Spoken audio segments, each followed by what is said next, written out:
All right. Welcome back to Baldur's Gate Descent into Avernus, session 36. We are back. Happy to be back. Well, maybe. We're kind of in hell, so, I don't know if we should be too happy. But nonetheless, it is fun to play. So, for those of you watching for the first time here on Twitch or YouTube later, I'll explain a little bit about how this process works. So, I'm the GM. I'll go over a little bit of a recap of the campaign so far. Then we'll do some character introductions, and then we'll do a more detailed recap of the events of last session, and then some gameplay. So, without further ado, why don't we just jump right in? So our adventure started in the Holy Land of Elturel, with a holy city that had a artificial sun that hung over the city called the Companion. Our party went on some missions for some leaders of Elturel, and on their way back to the city, the entire city vanished before their eyes, just disappeared, leaving nothing left but a crater in the ground. They helped some refugees on a 10-day trek back to Baldur's Gate. A whole bunch of stuff went down in Baldur's Gate. They uncovered a plot with some cultists, cultists of Zerial, cultists of the Dragon, cultists of the Dead Three. One of the Dukes of Baldur's Gate died, and they eventually discovered that one of the other Dukes of Baldur's Gate, Thalam Ravanthampur, was behind a lot of the cult activity in the city, and that she herself was a Zerialite. They defeated the Duke and found this curious puzzle box with strange runes on it, and after talking to Blaze Liera Porter, she commanded them to go to the Great Library of Candlekeep to figure out what's going on with this puzzle box. They had a 5-day trek over to Candlekeep and eventually got there and were able to talk to a tiefling named Silvira Savikis, who was able to unlock this puzzle box, discovering that the High Observer of Elturel, Thavius Krieg, had made a contract with Zerial herself in order to suck the city of Elturel into Avernus, dooming all of the souls there. Silvira told the party that they themselves could travel to Elturel, that it was not yet too late, and they may find a way to return the city and save its citizens while in hell. The party readily agreed to go to hell and were sent to one of Silvira's friends, Traxagor, who had a companion, a Hollyphant named Lulu, who would accompany the party, seeing as how she had been to hell before, but curiously enough had lost a lot of her memories. But hopefully she'll remember something someday. And with that is where we ended, not at the end of last session, but the session before, with the party, with Traxagor, who used his plane shift spell in order to transport the party into Avernus, the first layer of hell, and hopefully to Elturel. But we will talk a little bit about what happened after that last session in a little bit. But first, let's do some party introductions. So, Igvis, if you want to talk a little bit more about Igvis and what he's all about. Hello, I'm Manny and I play Igvis. He's a winged tiefling monk and gauntlet of flaming fist. His whole goal has kind of been to protect the family of a fallen comrade, which has kind of gone off the rails, and he doesn't want to deal with devils and demons anymore. Tired of having a target on his back. It's just been not great for him. Anarian. All right, I'm Jonathan. I play Anarian, and he is a Shatterkai Druid of the Stars. He started hanging around the group and then decided to go to hell and is excited to be there. I missed last week, so I don't know too much about what happened. That's terrible. But he's probably tired of demons and devils as well. So, all right, and Dolakesh. I'm Eric. I play Dolakesh Tasgar, the Emerald Dragonborn Warlock.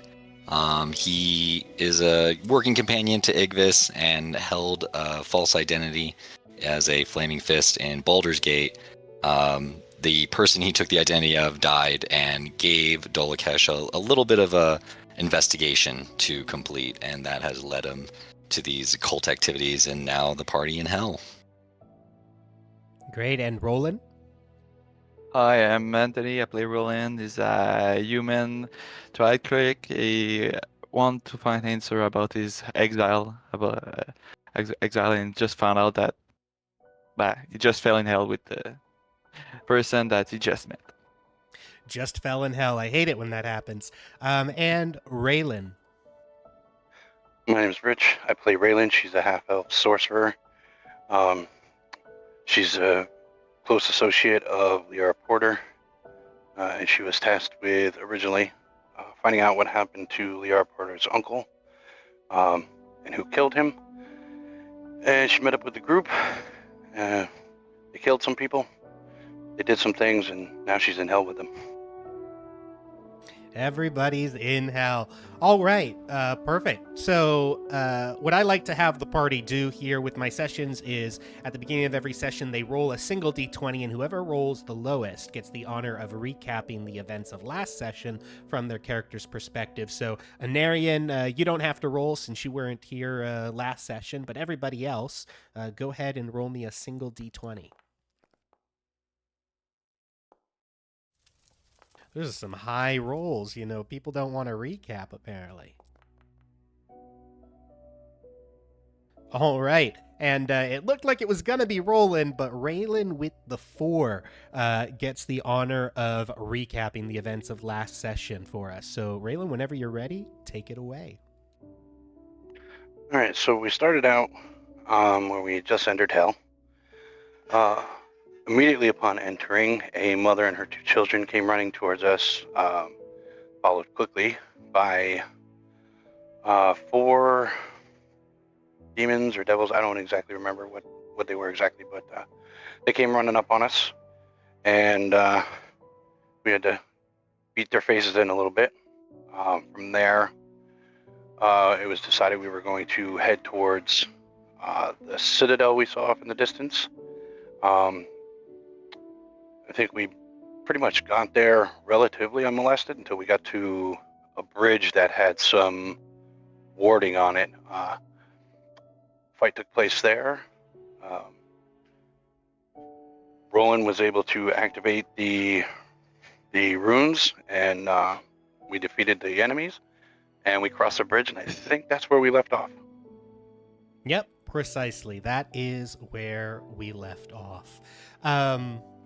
So what I will do here is we will change the scene. We'll show you guys this map here.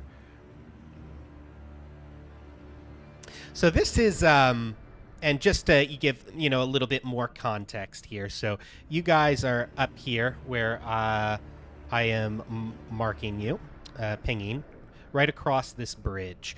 So you had started kind of here in the Eastern District, where Harkina, a woman and her 2 twin children, came running up to you. You know, those bearded devils were chasing. You killed the bearded devils viciously.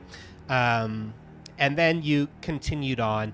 You eventually made it to this bridge where you killed the devils and crossed it. You were on your way in the southwest here. This circle is High Hall, Harkina told you. And you see it sitting atop a cliff top. And that's kind of where you're headed right now, because Harkina said that she thinks there are people there, and that we can seek shelter at High Hall.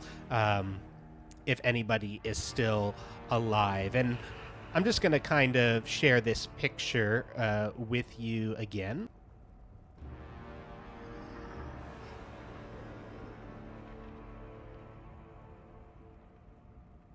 So this is kind of that picture of High Hall that you're seeing up there on the bluff and in the distance. And this is kind of for the benefit of the stream as well, to remind them what it looks like. And this is the companion that is hanging over the city, that dark, ominous orb crackling with electricity everywhere that you go.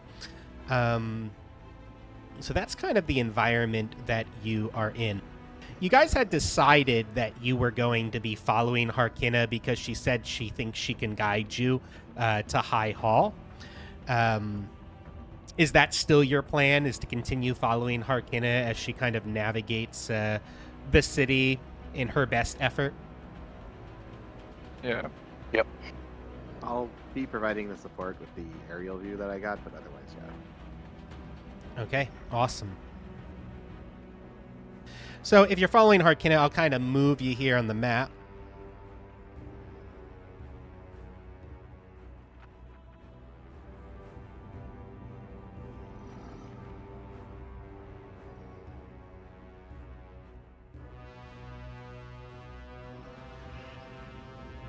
So you guys get about there.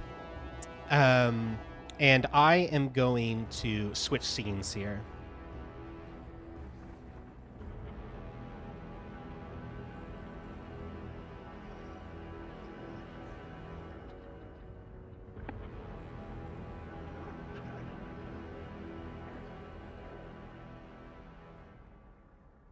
And we'll might help if we put your tokens on there.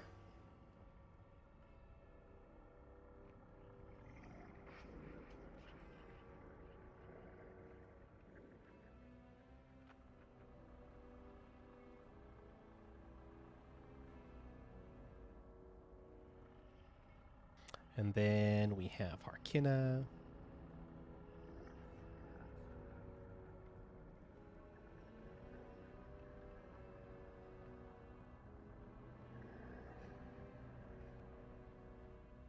And the two kids. So you guys are headed down the streets, and you can kind of keep yourselves where you are at the moment, because there's a reason we put this map on here. So as you guys are headed down the street, I assume you're trying to do this stealthily, which is what you guys were kind of trying to do before. So if you can all give me a stealth roll as a group.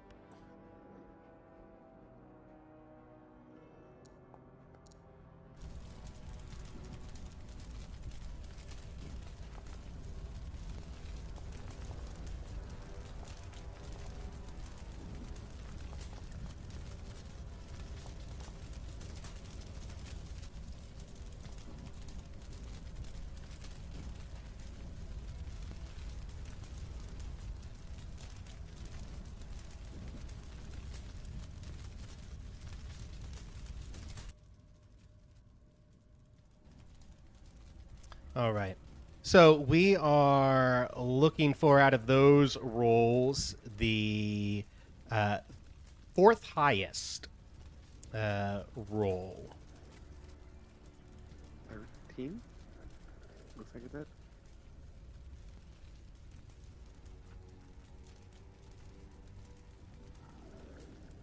Yes, it looks like, or 14 would be the fourth highest.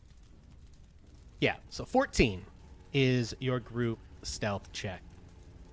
As you guys are going along the street, a giant creature with broad wings and a gnarled body swoops down to land on a rooftop nearby. Some sort of hybrid of humanoid and vulture, the creature sheds a few black feathers as it reaches up to caress its toothy beak and its long, sharp claws. Its gray and yellow eyes squint and widen in some sort of confusion as it mutters something in a harsh and strange dialect. And I'm going to share a picture of what this creature looks like for your benefit and the benefit of the stream. And it looks like this.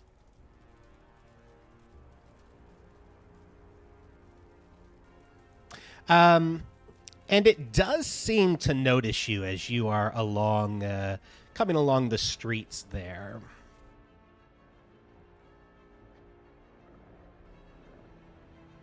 Does it take any aggression? Just no, watching. it just seems to be up there as it notices you, and then kind of turns its gaze a little bit, and then continues to mutter something to itself. And actually, Igvis, you understand what it's muttering, and Dolakesh, I believe you too would understand, as it speaks in Abyssal. Oh my god. And it's muttering something like yeah, it can't be. No, there's got to be more. No. This no.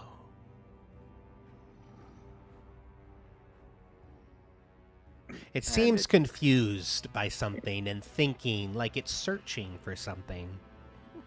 But it doesn't take any overtly aggressive action towards you at the moment, immediately as soon as it lands. What would you like to do? I would like to uh, cast Vigilant Blessing on Danakesh. So his next initiative roll will be at advantage. Oh wow! Hey, thanks, bud. Cool. I mean, do we want to talk to him, Igvis? I guess I'll take a step forward and just be like, hey, everything all right there, buddy? Okay. So you take a couple steps forward and you speak to it. And it turns to you.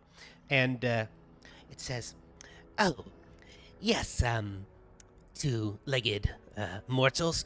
I wonder if you could help me with something.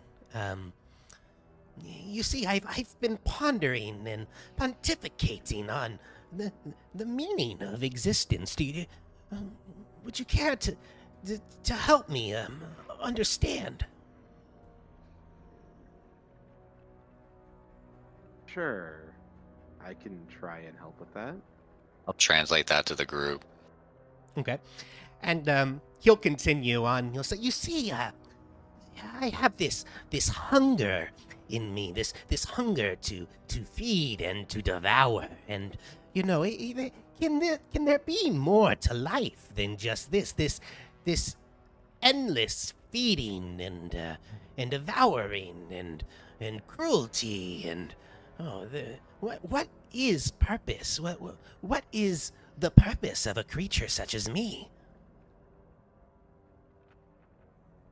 Well, your purpose, it's kind of the funny thing about that. You kind of make your own. While your nature says that you have to destroy if you want to, it seems like looks like you more want to learn. You thrive to seek answers. Threat of fate is one to contend with, though. Perhaps our meeting is not pure coincidence. Perhaps your purpose is to help us. To help. Yes, but normally I would eat something like you, and you know, there is a matter of survival, is there not? Is my purpose just to survive? If that's the case, then attacking us would be your last mistake. Interesting. However, helping us, perhaps we could give you more. More of what you want or more of what you're looking for. More of what I want and more of what I'm looking for. What could that be? What should I want? More than just devouring. If I do not exist to feed, then what else would I exist for? Why would I help you, and how would that help my meaning for being? Perhaps power. With greater power, you can consume more. And threats such as us would not bother you. So my meaning to exist is to gain power? Perhaps. Maybe it's just to grow, and how you decide to grow is up to you. To grow, to gain power, and how I grow is up to me. Do you mean physically grow? You understand metaphor? Because no. This metaphor, I find myself, enlightened more recently. These questions have never come to me before. What is this metaphor you speak of? I'm going to kind of put a hand up. Slow down there. Do you have a name? My name is Brock. Brock the Rock. Well, Brock, you see, not everything is literal. Some things have greater meaning, greater purpose, much like what you're asking yourself. So growth can be becoming a new type of thing, not changing what you are physically, but the way you think, the way you act. And what would be the purpose of changing the way you think? Why would one want to grow in such a way? For me, power. So that things like you don't consume me. For me, it's family. Things that I would die to protect. So we grow in this way for different reasons, many different reasons. Things grow. For Everything me, if starts with survival. everything starts with survival, so for me, my need to consume is a base survival, you say, but above that, now that I am powerful enough to consume, I can grow to an even greater purpose. And gaining power will help me achieve what this greater purpose might be. But what would I do with that power once it is attained? Survive. We're back to the beginning. So we survive in order to grow, and grow to gain power, and gain power in order to survive. But what is the meaning of it all? Why continue in this endless loop? Why grow at all then, or gain power at all, if it just is base survival? Do It's I the weak. Go ahead. Sorry. do I exist then to just consume, as I originally said at the end of the day? As the weak are consumed. If you do not want to be consumed, you must consume and grow. And I'll tell you what, and I'm going to kind of like look around, seems to be a lot of change going on around here, physically and metaphorically, something that you might be able to take advantage of. Who knows what fate leads us to. And go ahead and roll me a persuasion check. So what I'm good at. 17. Cool. Also, I think you have it set on private in Foundry. Oh, that's weird. Okay, my bad. I'll reveal that one. 17. And yeah, as you are conversing with Brock the Rock, he kind of caresses his beak with his sharp claws, and his eyes grow a little wider, and he says, "You mentioned that I could help you, and that you could in turn help me, and together we could then grow. Well, how could I help you, and how could you help me?" I'll point up to the Citadel. Up there is a great seat of power. We seek to learn more of the changes going on here, and we are headed that way. Perhaps you lead us, keep us out of harm's way. You probably know a bit more about this current state of the city, and there should be something for your liking in that seat of power. And DM, that's a deception if you want me to. Yeah, go ahead and roll deception. Cool. 16. This is an interesting proposition. Maybe maybe you might be right. Maybe there might be more for me up there, more power that I can gain, and you fleshy mortals, could help me get it. Yes. Yes, and I simply need to help you in order to help me to gain power, to then grow, to then survive. Yes, but Brock is very hungry as well right now. You have been most gracious in conversing with me. I don't necessarily want to consume you, but I must consume. How about, and he kind of turns his gaze towards Harkina and the two little ones in the back. How about those three frail ones in the back? Would you be willing to part with them as a potential meal so that I have the energy to assist? Somebody translating all this as he's speaking. I can. I can translate. I speak Abyssal too.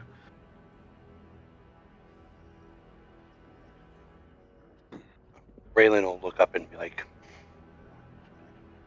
maybe we don't eat them. Maybe, as we are on our way to the Citadel, if we happen to come across people that would want to do us harm, maybe you could eat them. In Abyssal, I'll say these ones are important, but you can have the next ones.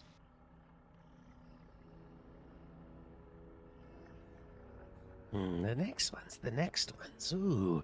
Go ahead and roll me a persuasion. Well, actually, it's a. Are you going to actually let him consume the next people you eat, or are you trying to deceive him? I think Dolakesh doesn't care. I think it's a persuasion. Okay, go ahead and give me persuasion. I'm personally hoping the things you come up against are going to be more devils. Well, I did just say the next ones. Didn't say what race they were. 14. And Brock says, well, I'm quite hungry right now. I'm not sure I can wait that long. But if you insist on not consuming them, maybe we can scavenge some more from around here. There might be more fleshies like yourself, non-winged folk that roam this city. And then, yes, I consume and then I come and assist. Yes, I think this is what Brock must do. Before he tries to go anywhere, I'm just gonna we have travel rations on me. I have quite a few, so I think I'm just gonna take out 3 sticks of really long pieces of jerky and be like, can we start with just this and then consume the next things that maybe we come across? The more you're with us, the better I'll feel. And he goes, yeah, that is not food. That is not consumption. That will not bring me energy. We like it raw. We like the meats red.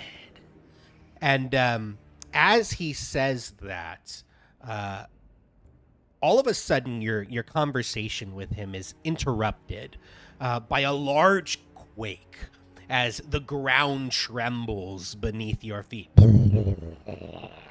and rocks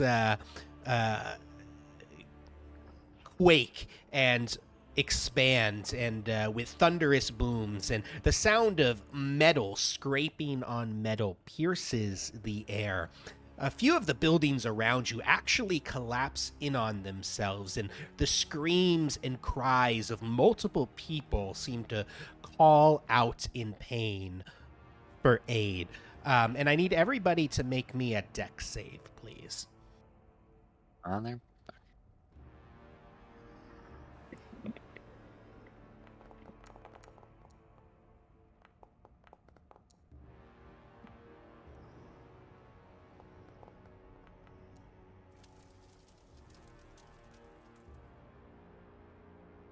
Nice dex saves there.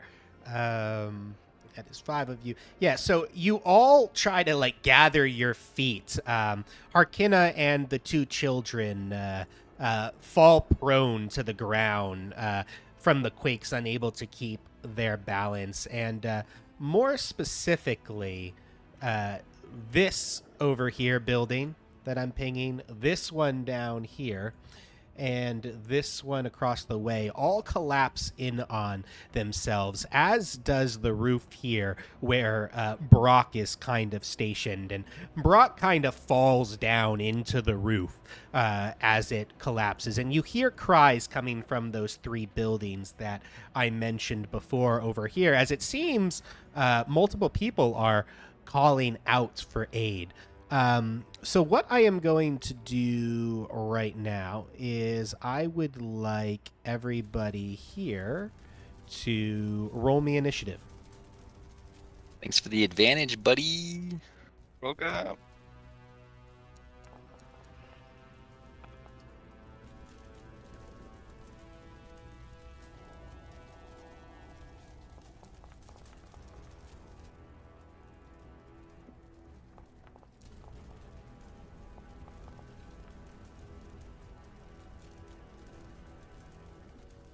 Okay, so I got Raylan, Roland, Anarian, Igvis. And let's see. Dolakesh got a 14. Let's see, it didn't put you on the tracker, but I shall add you.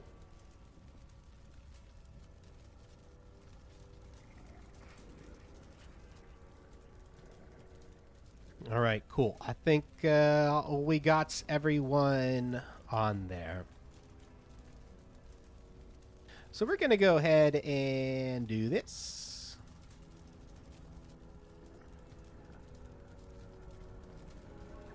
All right, so Igvis, you are up first.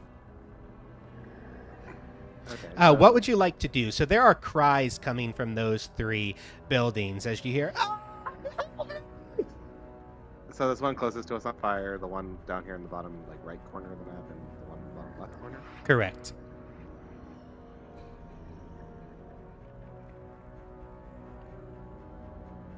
I think I'll just run and dash to this building, wherever its entrance may be. Okay, so it seems like it's collapsed a bit, but over here, there's an area of the building that the wall has kind of collapsed down, and you could go in underneath this roof here where I'm pinging.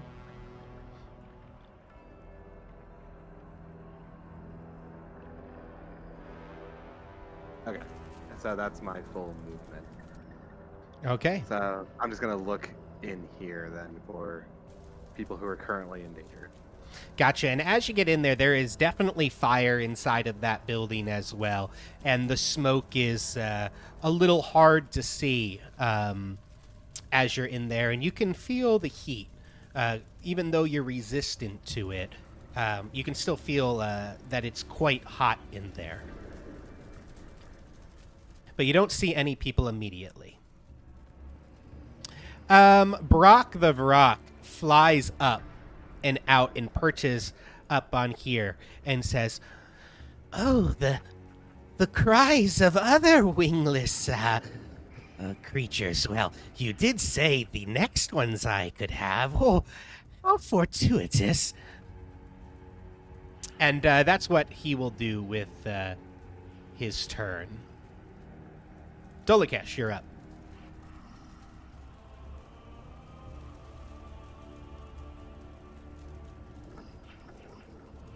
Oh man, I kind of want to do this, but I'm gonna yell to Raylan and Roland since they're right next to me, or not yell, just kind of turn to them really quickly. You guys should check out this building, and I'm gonna point to the one that Igvis didn't go to the south. You guys are faster than me, and I'm going to move 5, 10, 15, 20, 25. How many can I see in this building yet, or do I have to go like up or down?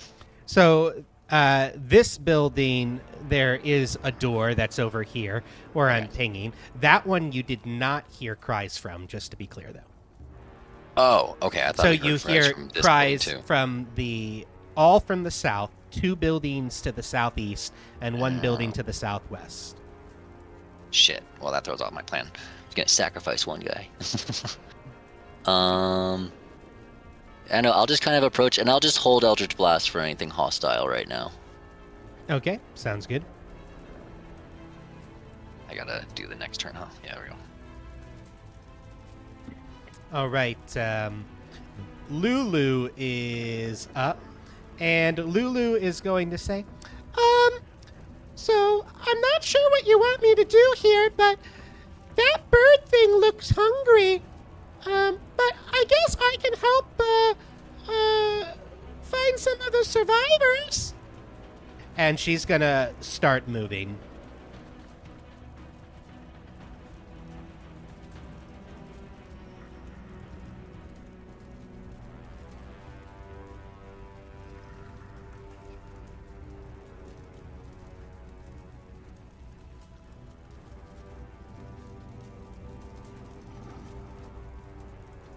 She's gonna fly down here and into this inside this building as she flies through an open door there.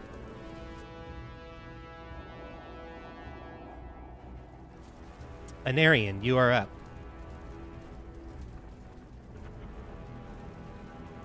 Arian is going to move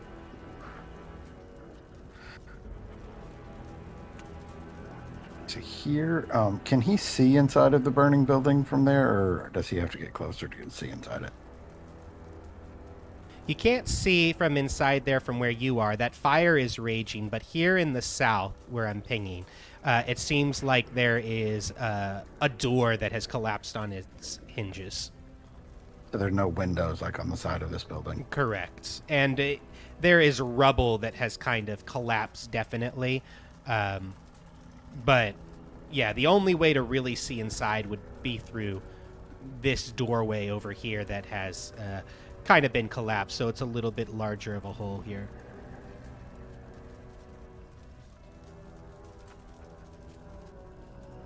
So I guess he will Blessing of the Raven Queen over to here. And then actually no, he's just gonna dash over to there. That's gonna be his turn. That's super boring. Yeah, that's gonna be his turn. Okay, sounds good. Go ahead and pass the turn in Oh, game. wait. Okay. He's gonna say, Roland, protect the kids back there.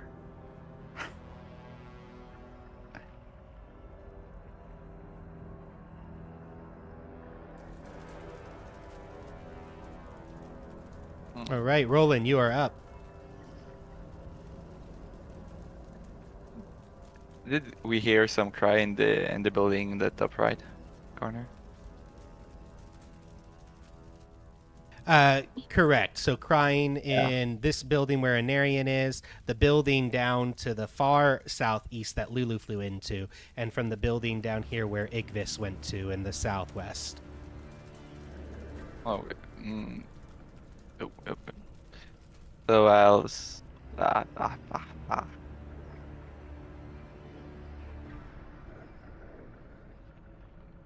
I guess I'll move here and.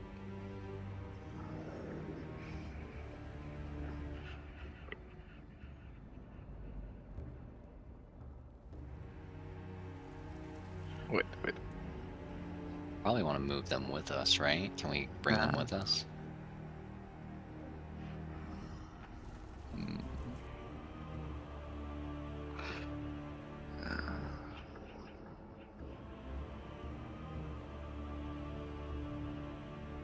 Can I move them?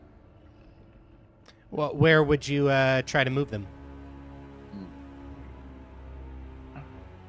Is there somewhere safe, like away from the bird? Well, you could try to move them farther off the map, like north, if you kind of want to move away from the situation. I'll try to find a spot where I can hide them. Okay, yeah, if you move farther north, you could find another building over there that's a little bit farther away. Probably another 40 feet away if you wanted to tuck them around the corner. I can do that. Okay, cool. How much movement do you have left? I have 20. and I'll dash if to put them. So 50 feet. Okay, cool. So you're going to dash. They're going to also dash. They'll move after you, and you kind of tuck them hidden away around a corner. And so you're currently 40 feet off of the map with them around a corner. All right. All right, cool. Raylan, you are up. All right, so I'm going to move here next to Narian. And I can't really move any further than that. But what does the wall in front of us kind of look like? Yeah, so that wall is a mix of stone and wood in some cases. A lot of the stone there's stone that has kind of crumbled, but the foundations of the building are kind of still there. It definitely looks unstable, the roof. You can't see through the stone outer wall, though. Does it look like the roof will fall in if part of the wall gets knocked in?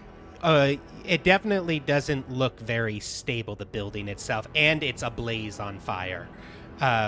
So give me an intelligence check.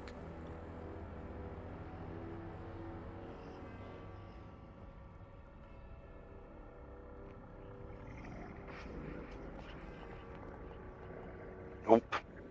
Yeah, you're not sure. The building's on fire, though. All right. And you know that wood and fire don't mix.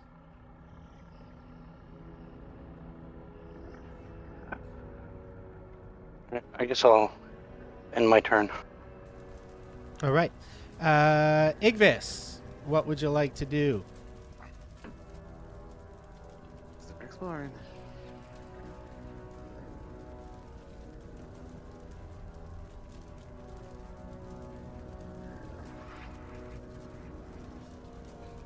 I'm just trying to measure it.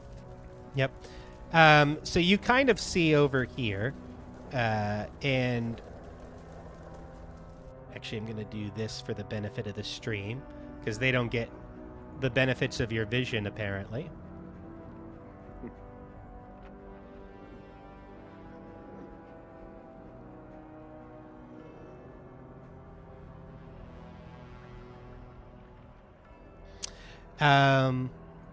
So you see there, over here, that this gentleman, this dwarf with this burly red beard, and he seems to be stuck under a pile of rubble that seems to be crushing him, quite a bit of it. And he says, "Oi, help me!" Not the strongest, but I'll try. So I get to there in one move, and then I guess I'll take my action to try and lift it up. Yeah, give me an athletics check as you try to kind of lift some of the rubble off of him and clear the debris. Oh, 22. 22, awesome. So you're able to clear a lot of the debris, but you're going to need to keep trying and stick there for a little bit trying to remove the debris. You do manage to get quite a bit off of him, though, with your athletics check. Also,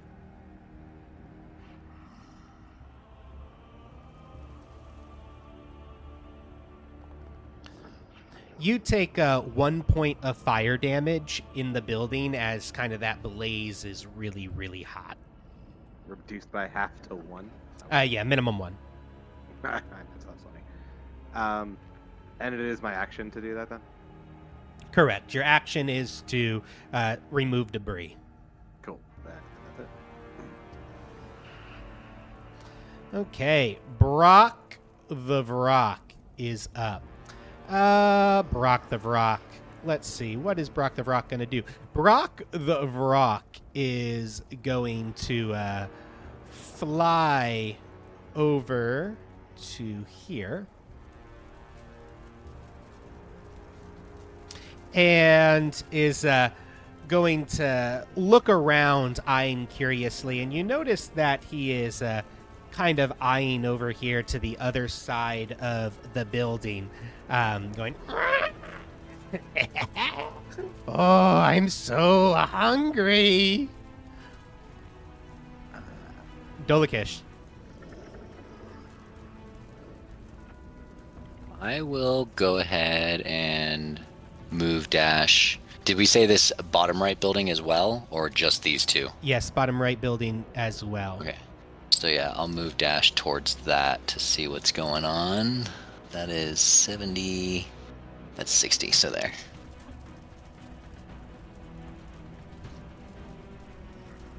I don't know if I can see anything in there or not, but... Yep, and That's- I'm going to do this.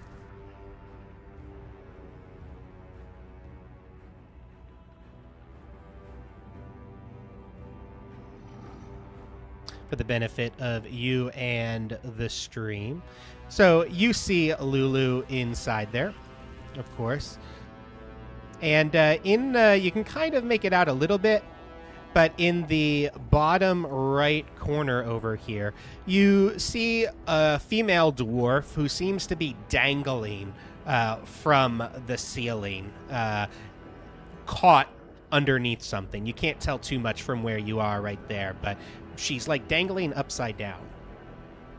So like hanging by her ankle or her foot or something? Right. Okay.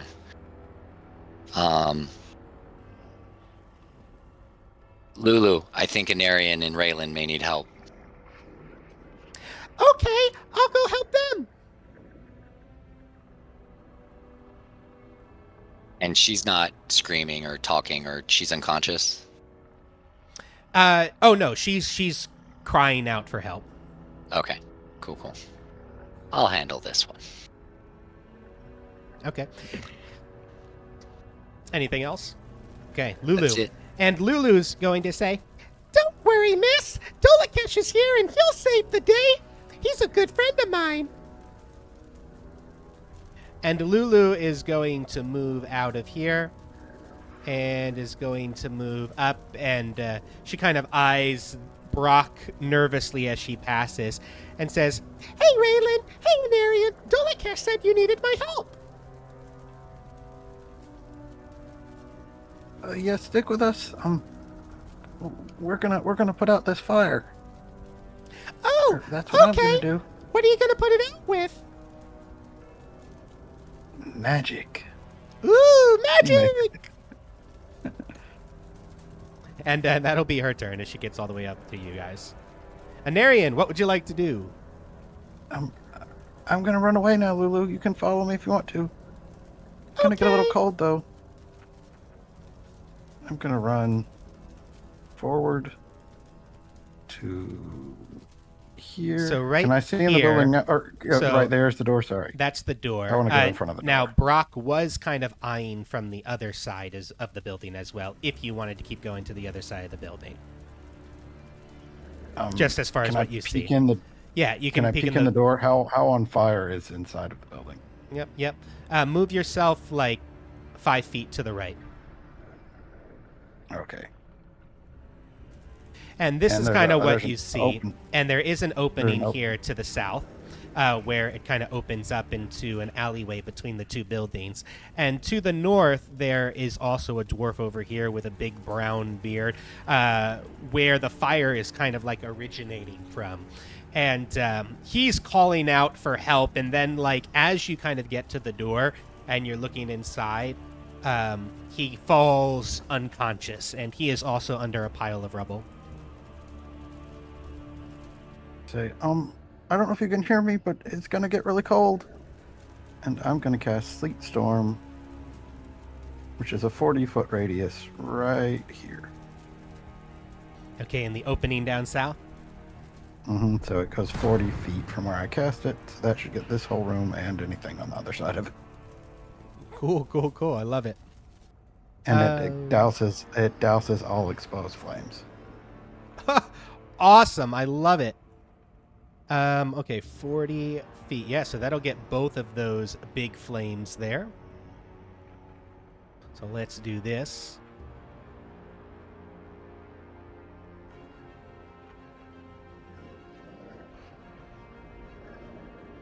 And for the benefit of the stream, I'm going to hide some tiles here.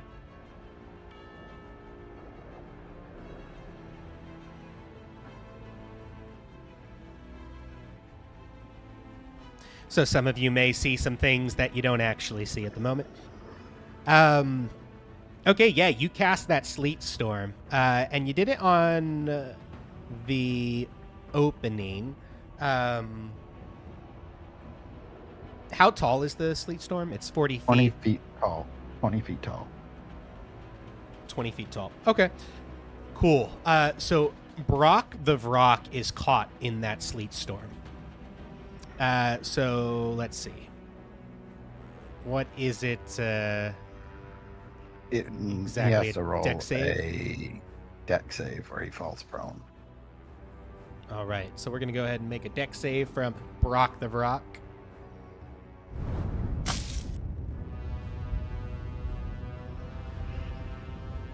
Okay, and he is going to roll a 9 on his dex save, which didn't come through to Foundry for whatever reason, but we'll fix that later. So he will fail, and you said if he fails, He falls prone. he falls prone. So the sleet storm kind of comes down on top of him, and it weighs down his wings a bit. And he actually falls through the building and lands here on the bottom level and falls prone. And he'll also take some damage from the fall.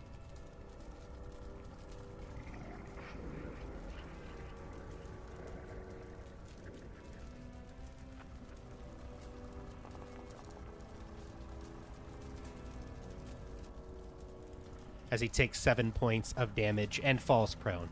And does Sleet Storm itself doesn't do any other... Doesn't do any damage. No, okay, it's but difficult the area terrain. is obscured. And difficult terrain. difficult terrain. Okay, cool. Sounds good. Anything else? I think that's going to be what I do this turn. All right.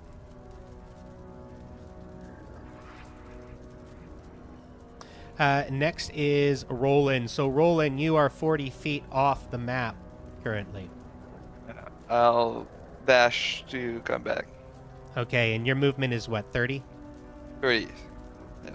Okay, so you're going to use 40 feet of it basically to get back to where you are right now. Right at the top. Yeah.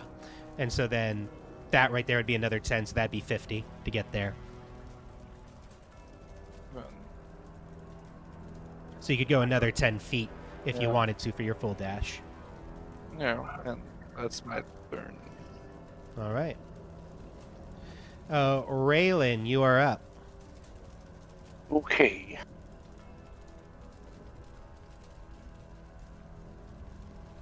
I think that's 25 feet.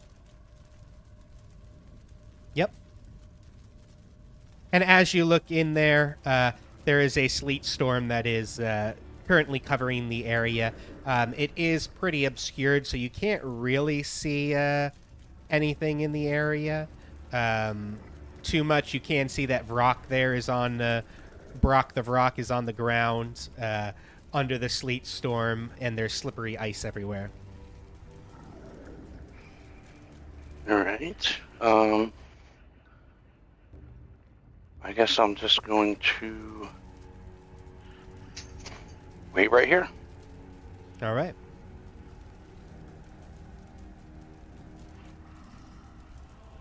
I'll keep clearing debris. All right. You keep clearing debris. Go ahead and give me another athletics check. That's more like it. 6. 6, yeah. So you're trying to clear debris, and kind of the bottom pieces are a little bit heavy, and you're fatigued from clearing the rest of the debris that you're on. And in fact, as you're clearing debris, you move what looks to be a little bit of a support beam that was holding some other stuff up, and part of the debris, more debris actually falls down from the roof on top of both you and this door. Give me a dex save.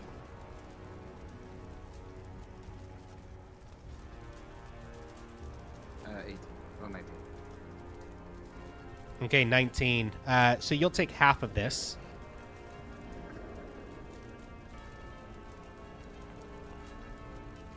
So you'll take 4 points of damage as half from the falling the debris that comes down, and the debris itself ends up knocking the dwarf unconscious as he takes some damage as well. And that would be your action.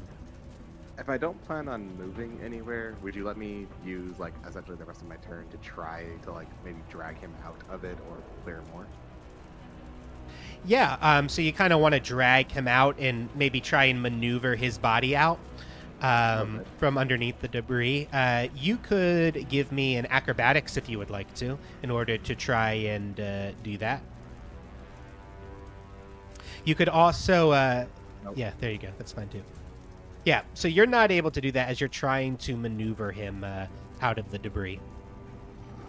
And that would be your full turn. Yep. Brock. Brock the Vrock is You also up. want me to take some fire damage for being in the room like last time? Yes, sorry. Gracias for the reminder. 4 points of fire, which for you will be 2. No. Brock the Rock is up, and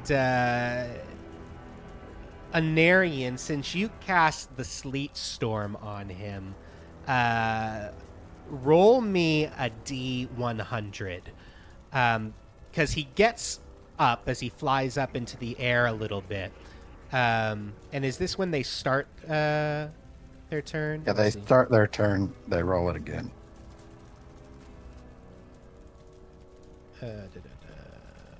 Okay, so he will roll.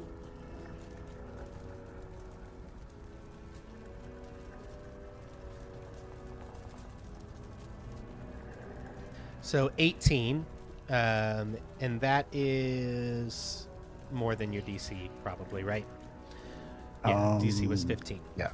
Yeah, okay. DC 15. So he'll kind of get up and he'll like hover like 5 feet in the air. And he's pretty pissed off right now at you. So go ahead and roll me a D100 percentile. Oh, sorry.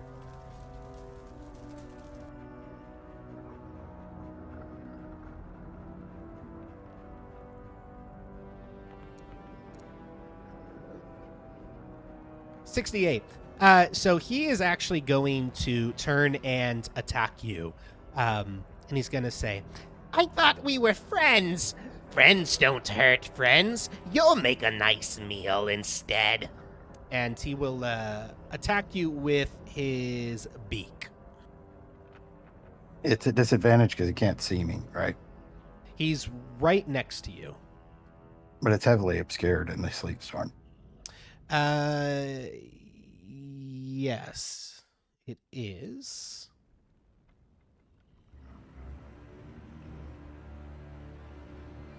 Give me a second.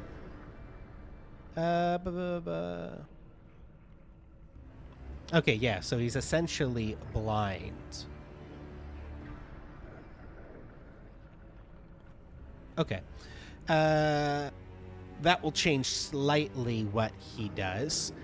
He'll actually fly up out of the hole in the ceiling, and he will land right here behind you. You know, actually, it might be helpful if we get a template going for this sleet storm. What's the range of it? Again, you said 40 foot radius? 40-foot radius cylinder that's 20 feet high.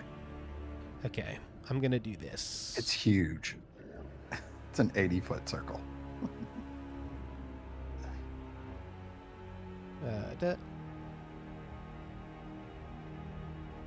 Okay, there is the sleet storm. So he'd be still in it. So we'll actually keep him where he is, and he will just attack you blindly.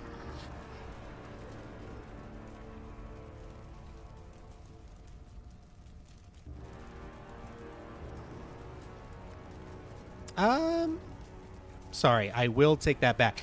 Instead, I'm gonna need DM looking at stat block. I'm gonna need you to make me a Constitution saving throw. So you can't see this because it blocks vision entirely. So you're effectively blind as well. But you feel this stinging sensation on your skin, and you smell this foul odor.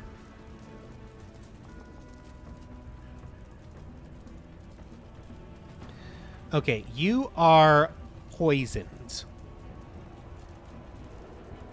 So you Okay. currently have disadvantage on attack rolls and ability checks while poisoned in this way. And Raylan, I'm actually going to need you to make me the same save because you are in the effect.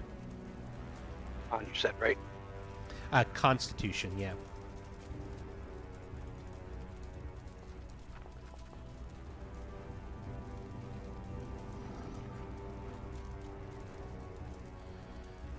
And you are good, Raylan, but you smell that foul odor as well and this stinging sensation on your skin, but you are not poisoned.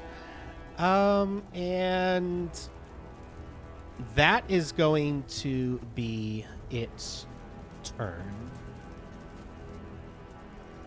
Dolakesh, you're up. So, So you don't see any of that, by the way, Dolakesh.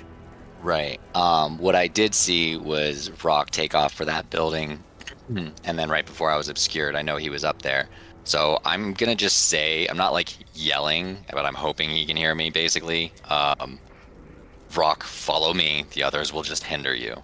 And I'm gonna kind of like push my way into So this first building. make me a dex save, because you are starting your area in the ice Yeah.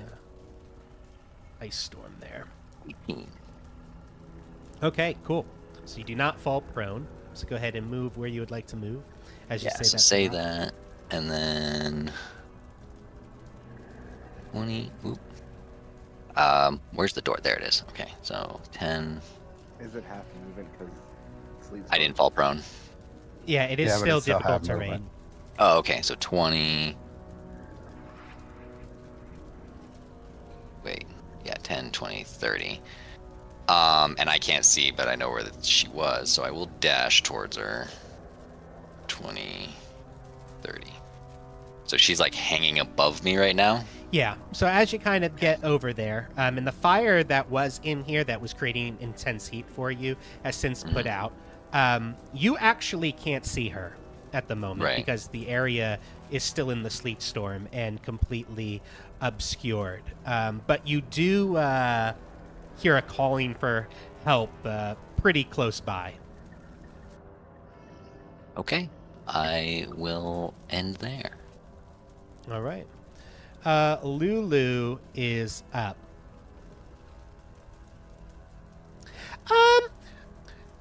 Anarian, Raylan, I kind of can't see very well here.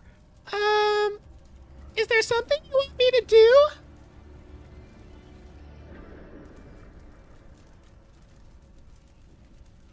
Just get out of this. Just get out of the snow. It'll be gone in a minute. Okay. And Lulu's just gonna kind of fly over around here and ready her action to trumpet blast if given the chance. Anarian, you're up. Anarian is going to wild shape into a cave badger Okay. and then use his 15 foot of burrow speed to burrow up to this guy. Okay. So down into the ground and then up. Sounds good. And he leaves a hole behind as he burrows. Okay, cool. So he's underneath the dwarf, I guess. I can't Sounds remember good. for some reason. You are underneath the dwarf. Sounds good.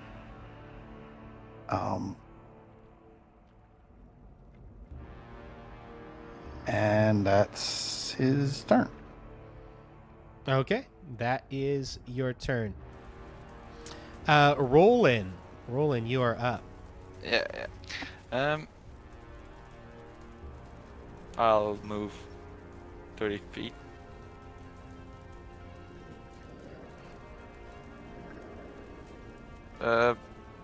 I don't see Brock, right? You do not see Brock the Vrock. And that area in red down there is a giant sleet storm.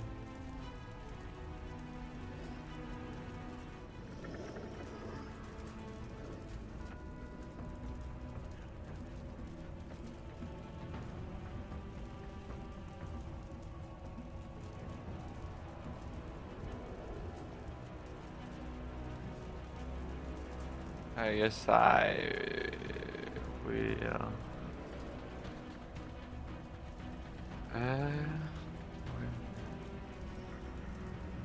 I can do. I'll dash again. Okay, sounds good. That's my turn. All right, Raylan, you are up. So I gotta do a deck save, right? Yes, make a dexterity saving throw. Ugh. All right, you fall prone.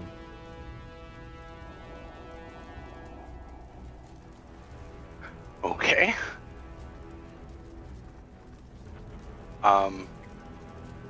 I can't get up now, can I? Not until my next turn. I was just reading it right there. Or starts its turn, it must make a dex saving throw. On a failed save, it falls prone. It doesn't say you can't, I guess. You just have to use half movement to get up. And then it's All right. difficult terrain. So basically, I can stand up.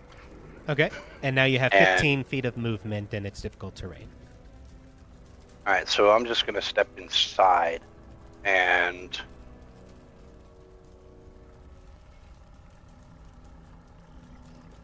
now there's that. Getting up also uses my action too, doesn't it? Nope, it just uses half of your movement. All right, so I'll walk inside, and I'm going to. I guess I'm gonna ready a crackling bolt just in case. Okay, and you can kind of feel the movement of Brock the Vrock still from the southeast of you, pretty close by. You can't see him, but he's definitely there. All right, yeah, I'll hold my crackling bolt. And my turn. All right. Also, sorry, before you go, Igvis, Anarian, you were poisoned. So at the start of your turn, you actually took poison damage. Okay, sorry, I didn't know. How much Well, damage was it? you wouldn't know because I didn't tell you. So 9 points of damage you took, and I'll make a con save you to get see to make if a I can con keep save. the 22. All right. And then I need you to make another con save. So that's for your concentration, but you need another con save in order to see if you're still poisoned.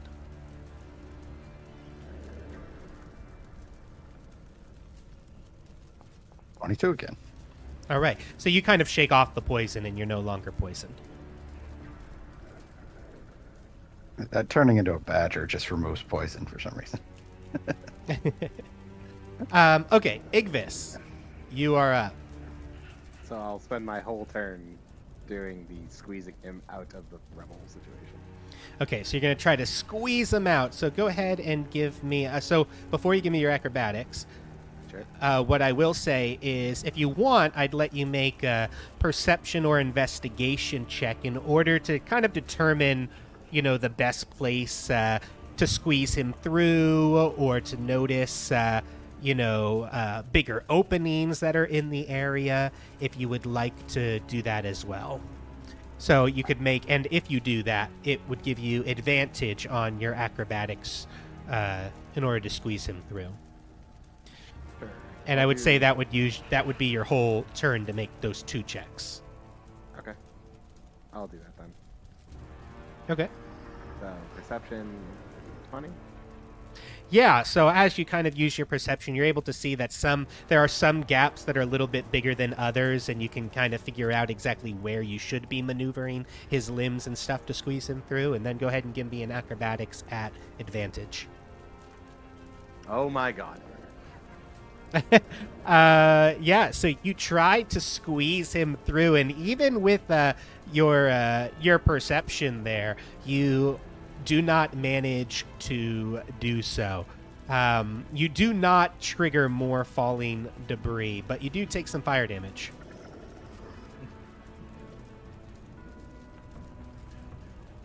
4 points, so 2 for you.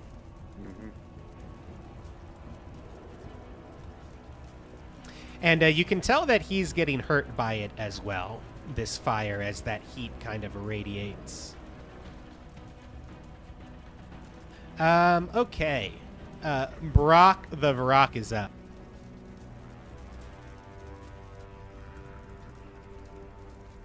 Brock the Vrock here is going to keep lashing out at where it thinks an Aryan is, which will actually be coming at you, Raylan.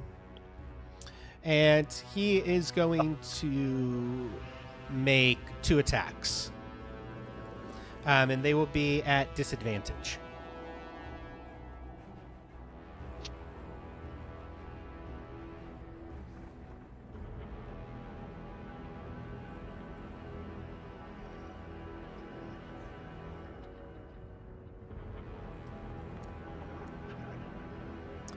So a 12 will miss you. Sure will. And then it'll come out with some of its talons. And a 15? Nope. Okay, so 15 misses you as well. And so as he kind of comes out with his beak and his talons at you, but will miss. Oh, and he needed to make a dex save.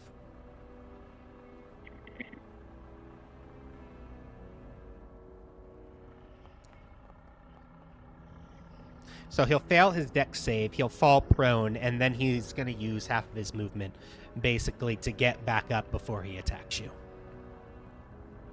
And that's his turn. Dolakesh, you are up. So I will bonus action activate my gem plate. And I will So- float upwards. Oh, At the start of your turn, though, make a, dex save, yeah. a dex save. God damn it. Oh, hey, not 20. Nice. Okay, so you don't fall prone immediately, but then you use your bonus action, activate. your And gem plate. floating up towards this whimpering voice and reaching out for this person. Do I find them? Yeah, you kind of feel around, and you're able to feel, as you put your hand out, the bun of this woman's hair. And you can kind of feel around and feel that she's hanging upside down and stuck by something. And as I kind of make contact with her and float up to her level, to go, it's okay. It's over now. And I'm going to cast Hold Person. Okay, hold person. All right, what's the intention with hold person? What are you trying to... To make her quiet so I can move her somewhere else. Gotcha. Okay. So hold person. I have to make a wisdom save. DC 15.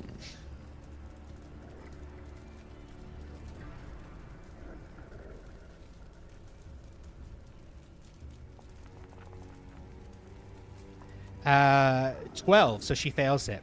Your hold person goes off. And can I use the rest of my movement and whatever to investigate what's actually holding her? I would say yes, but you're going to be at disadvantage because you can't see. So you're kind of Right. feeling around to figure it out. So you Right. can roll an investigation at disadvantage for me if you would like. Okay. Ooh, that worked out all right.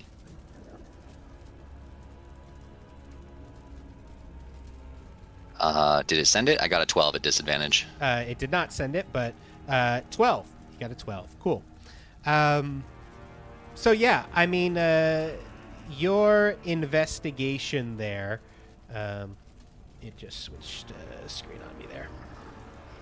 Your investigation there will cancel your disadvantage that you would have otherwise to try and free her Okay. if you try to do that next time. Okay. And so I'm just pulling her free and I can hold her without her dropping on her head or something? Yep. Okay, cool. That'll be my turn. All right. Lulu is up. Lulu's gonna say, Roland, I feel like they need help in there, but Anarian told me to stay out here. He said that this would all be gone pretty soon, though. I hear the giant bird creature thing in there, too. I don't know. Should I go help?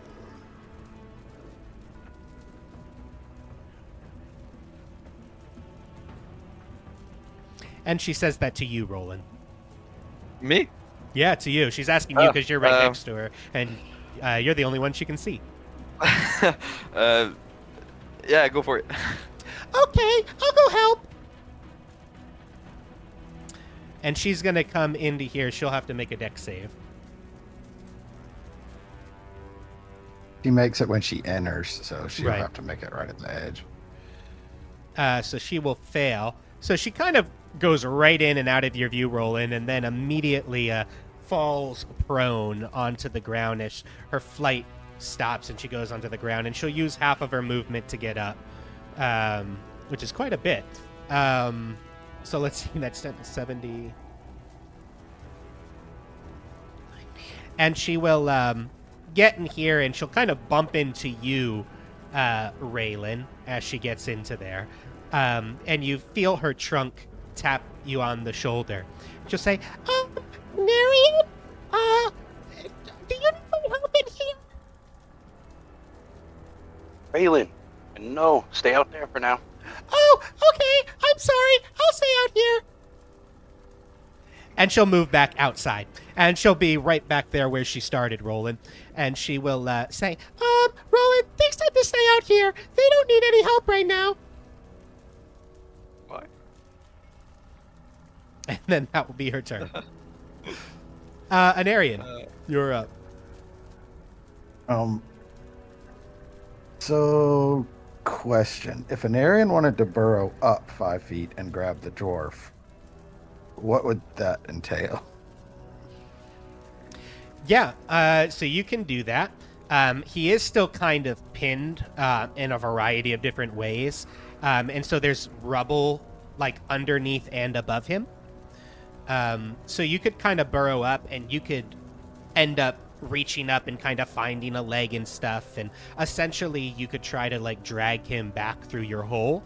But you would also have to make some checks for me to try and either, finesse him through some openings that you might find, or to brute force, push some of that debris off to the side and create effectively another hole beneath him that he could just drop into.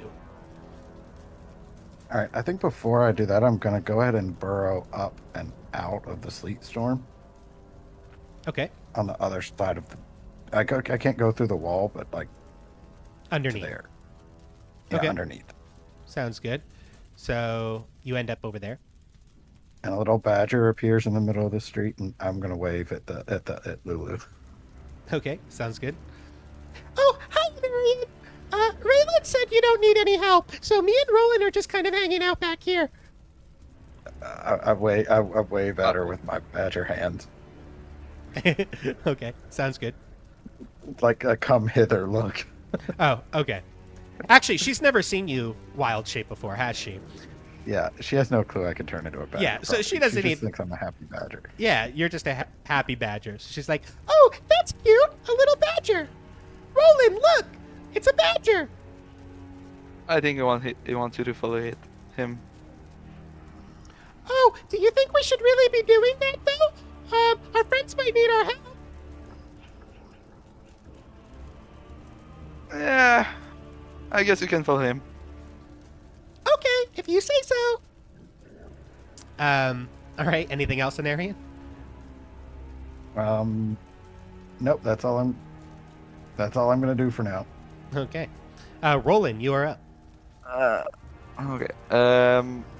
I'm just gonna scream. Does anybody need help? I don't know if it... At this point, all of the screams and cries have stopped. Dolakesh, the one by you, is held, and the other two fell unconscious. by Igvis and Raylan and everything. So when you call out, none of those dwarves call out and make noise. But, you know, whether Anarian, Raylan, anybody else responds, you can all hear Roland. Am I in like just like a thick fog, or am I in like a storm? I'm in a storm, You're right? in a Like there's storm. like wind and shit. Yeah, I don't even think I can hear you.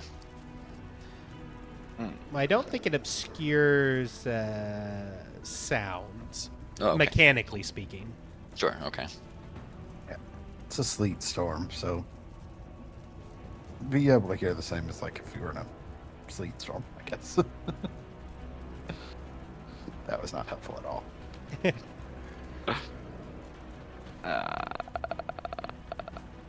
I'll guess I'll try to go in a house that's not obscure with my full movement. So here, dash. So Okay. Just so you know, when I'll put you a little bit farther back, 1, 2, 3, 4. That's 20 feet back. Over here is kind of the opening to that building if you had wanted to enter. I'll enter. Okay. So you have another 20 feet of movement from where you are right now if you want to go diagonal to the bottom left. Here. Yep, and you can keep going. You have more movement. And then you can go to the left if you want, and you kind of see Igvis over there, and it's getting really hot in there as you enter. And that's my turn. Yeah. Okay. Just dashing. Raylan, you are up. Okay, so I can't really see too well in here.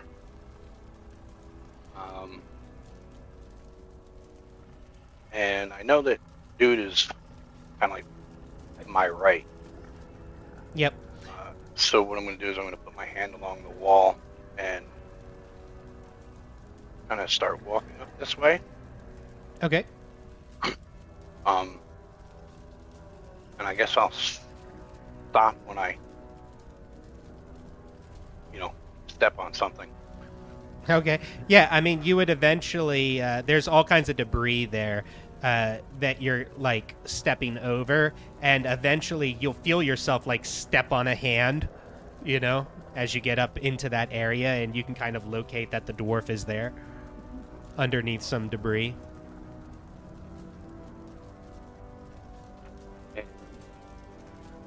So I'll just... And did you make me a dex save, by the way? Oh, I did not. Let me do that. Yeah, make me a dex save.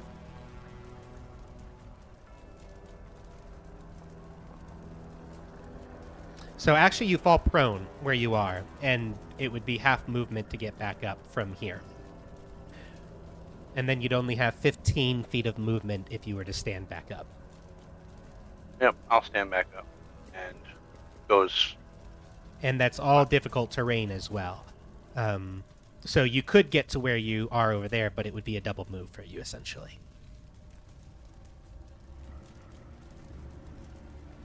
Yeah, so you could get there in a single move. There. And that's it.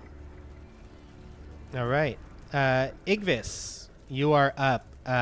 Igvis, at the start of your turn, so I'll keep remembering, you take 3 points of fire damage, which will be 1 after your resistance is taken into account. Resistance is sweet. So I guess I'll see Roland and be like, hey, I'm having trouble getting this guy out of here. And I'm going to continue to try and squeeze him out. All right. Go ahead and give me an acrobatics. Would I have had to continue rolling the perception to see if I can get those extra advantage? Or Yes. So that would be per turn. So you could roll your perception and the acrobatics for me to get an acrobatics advantage, or you could roll 2 acrobatics normally. I'll just roll 2 acrobatics. Okay. So 16 for the first. 16. All right. So you squeeze a little bit more, and you feel like you're making good headway, especially because you had already removed some of the rubble before. So he's like right there, ready to like be released. There's just a couple bigger beams that you're trying to get around. Oh my god. So How many threes have I rolled? yeah, so you try to pull him a little bit more, and you're just not able to get through that last little bit. But you felt like you were almost there, but he's kind of like snagged on something, it seems. Am I able to do just one other quick thing, like considering like a bonus action? Sure. I want to give him a potion. Okay, sure. Okay. Go ahead and roll me the healing from the potion.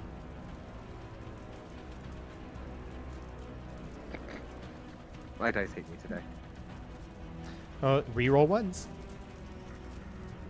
Oh my god, they really do hate me today. Reroll that 1-1. 1 second. Ugh. My cat's trying to get my attention.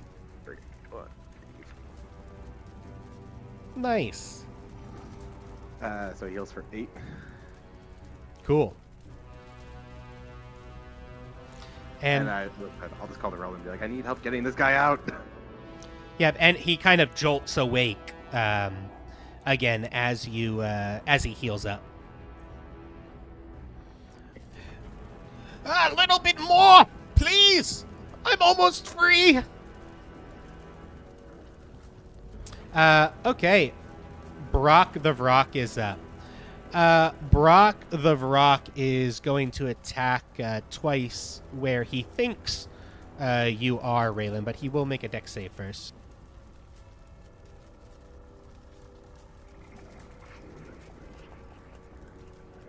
He'll make his dex save, and he'll attack twice where he thinks you are, and will miss. And then he'll kind of like reach out and realize that you're not there as he kind of moves forward, and you can kind of feel him breathing down your neck as some large black feathers move and end up rubbing against you.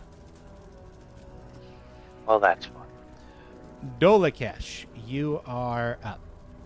Oh, I have a question before Dolakesh goes. Yep. That poison spray from initially, was that just a one-time thing? Yep, it didn't linger. Okay. Dolakesh. Do I make the dex save while flying? Yes, so the dex save is meant so... Oh, sorry, for the sleet storm. Yes, you would make the dex save. 14? That fails. I forget what the save was. I think it was 15. Anarian. So it actually, the sleet storm pushes you back down to the ground. And you were how far above the ground?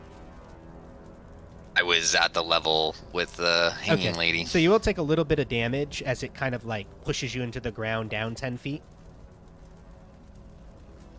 Okay. Do I pull You'll her with take- me, maybe? You'll take 3 points of damage down there. And no, your grip as you're like holding on to her kind of slips from the slipperiness of the ice that has kind of encrusted her body as you take 3 points of damage and fall prone. But you can get back up for half your movement and then fly right back up to her. Yep. I will do that. I have to make a con save, DC 10. This could go horribly. 18, I'm good. All right. And Um, so your movement is what while you're flying? Normal, 30 feet. Okay. So it is difficult terrain still. Right. So it would be 15 feet for you to actually like get up off the ground, and then she's 10 feet up. So you'd have to fly back the 10 feet up to her, which So- would be 20 feet of movement. So tell me if this is a viable plan to try and use my tentacle to break her free, like maybe attack whatever's pinning her, for example, and then try to catch her on the way down. You want to use your tentacle to try and break her free.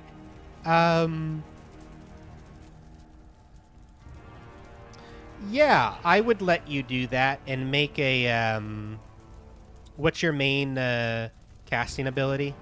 Charisma. Charisma.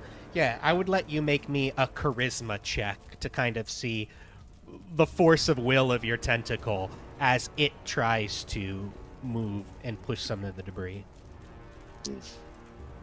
Yeah, so your tentacle isn't really able to help you at all in this situation at the moment. Do I still summon it? Yeah, you still summon it, Okay. so I'll put it Okay. on the Yeah, battlefield and for that's you. the second one I've used, so. Okay, solid attempt.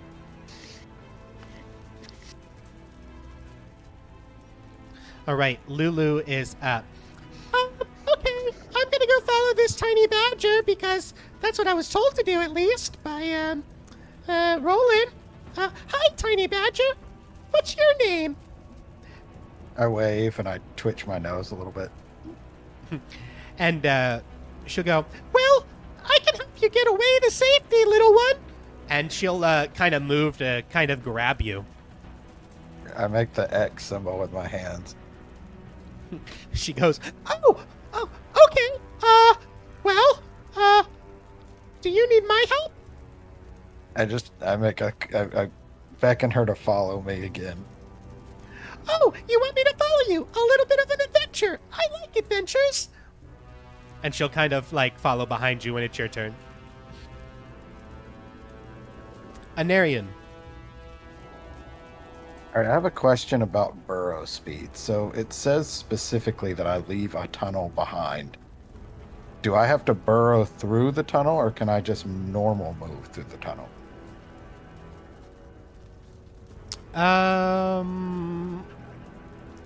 I would say if it leaves a tunnel, that you could move through the tunnel, but it would be like difficult terrain. So you could use your normal movement at difficult terrain, or you could use your burrow speed. Yeah. I was trying to get back to the guy and still have enough to dig him out, but I guess I can't do that. So, I'll just burrow back underneath him. Okay, I'll move you. Actually, I'm not going to burrow underneath him. I'm going to burrow in an L, so I want to be right there. So that... Okay. Yeah, right there. Widening the tunnel a little bit. Sounds good. That's what I'm going to do. All right. Roland, you are up. I'll move to Ignis and I'll touch his shoulder and I'll say to him, you can do that, as I cast Enhance ability and I'll give him Cat Grace. Okay, you're also going to take 2 points of fire damage, Roland, at the start of your turn. As that fire is pretty intense. But you Cat's Grace, you said, on Igvis? Yeah. Cool. So you have advantage on his next dexterity check. Cool. Yeah. And that's my turn. All right. Raylan, you are up. Okay.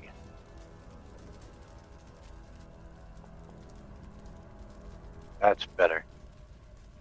There you go. You do not fall prone. Alright. So I'm gonna move until I feel the fleshy hand. I Okay, guess. sounds good.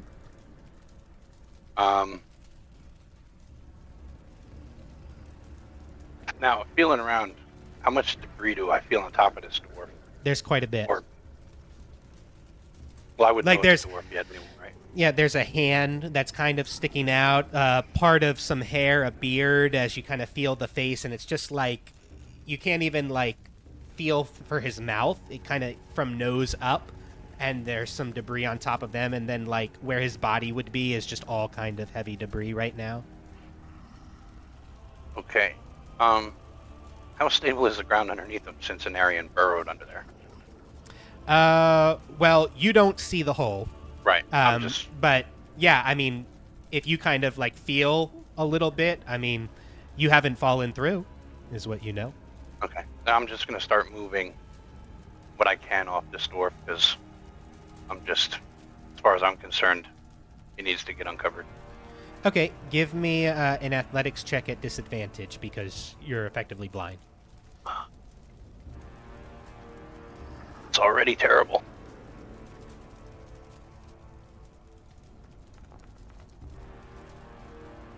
All right. And as you're kind of trying to move some stuff, there's one that's like particularly stuck.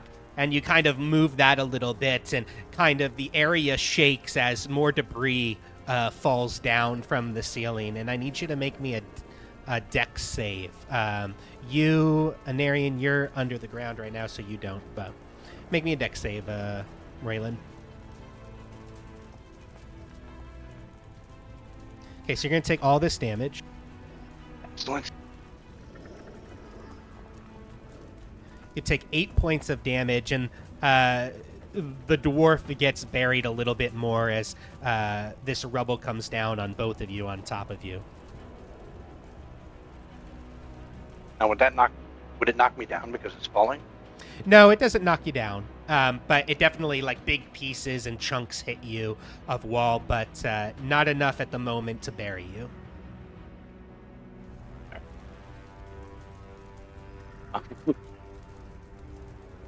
Well, I guess. And that dwarf falls unconscious. Oh, he's actually already unconscious, sorry.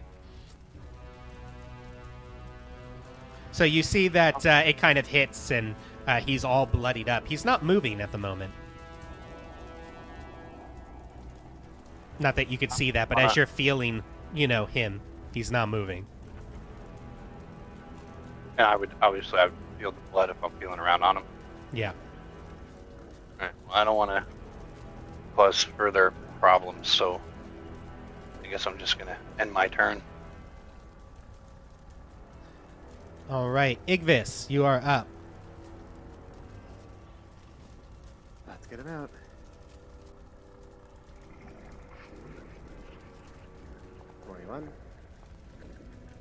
All right, so you're able to squeeze and get him out, and also at the beginning of your turn, because I forgot.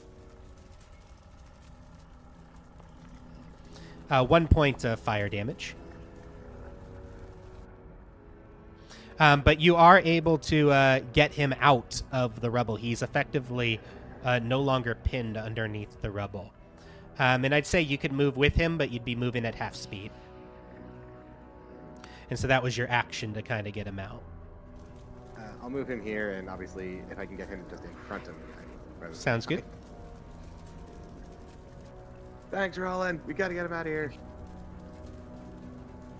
And that's it. All right.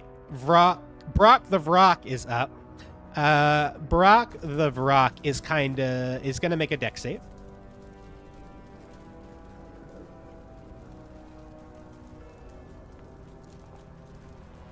He's going to fail. He's going to fall prone. He's going to use half of his movement to get back up.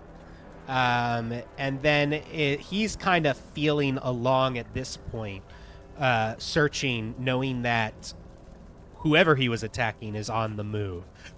So he'll move up there, and then he'll kind of feel you in front of him, and he will attack you, Raylan, and at disadvantage, because he's effectively blind.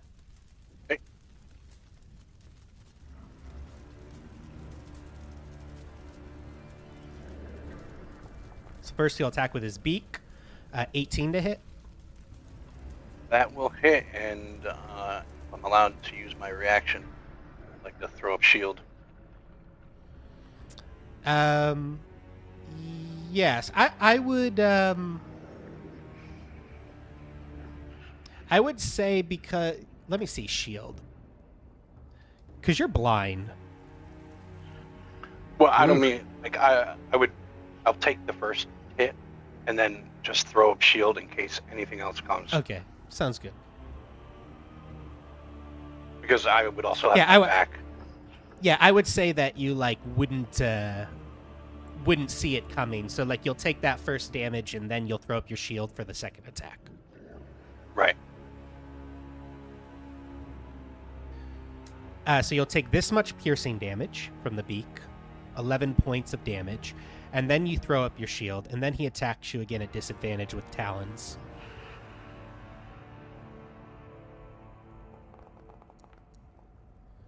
And a 9 will miss you. Right.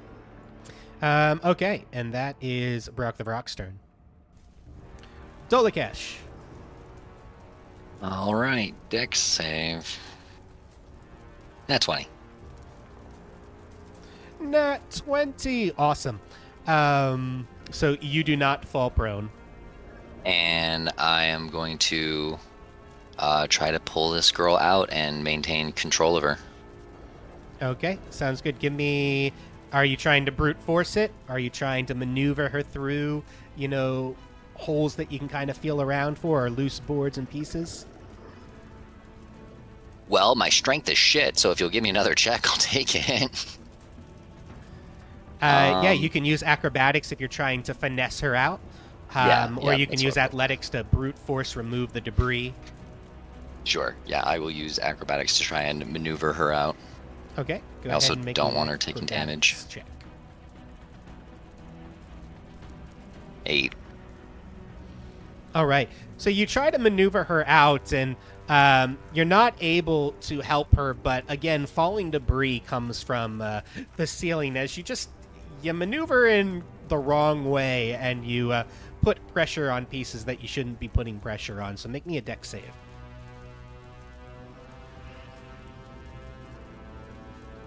Me too. Okay, so you'll take half of this.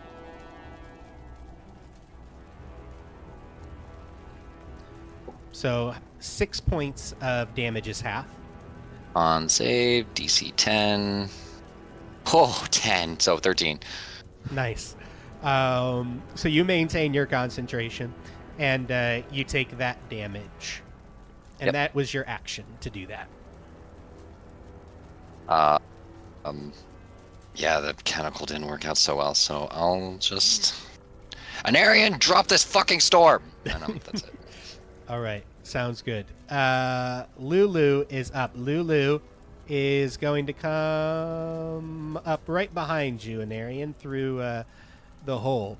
And is going to be like, "Oh, this is kind of a neat little tunnel, little badger. Where are you leading me?" I wave and I point up with my little badger claws. Okay. "Oh, up, but that's where we just came from. This is actually down, little badger. We need to teach you the ups from downs."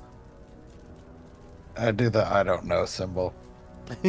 I like shrug. Okay. Well, she's just going to keep following along with you where you go. Anarian, you're up. All right. I'm going to burrow straight up until I come out Okay. on the other side of the dwarf. So you burrow straight up, and you are out on the other side of the dwarf currently. Yep. And now I have to make I don't have any movement left, but I have to. I guess I don't have any movement left. Give me Now I have to- actually give me an athletics check as you kind of come up, or acrobatics, your choice. Gotta find the cave badger. Just 1 second.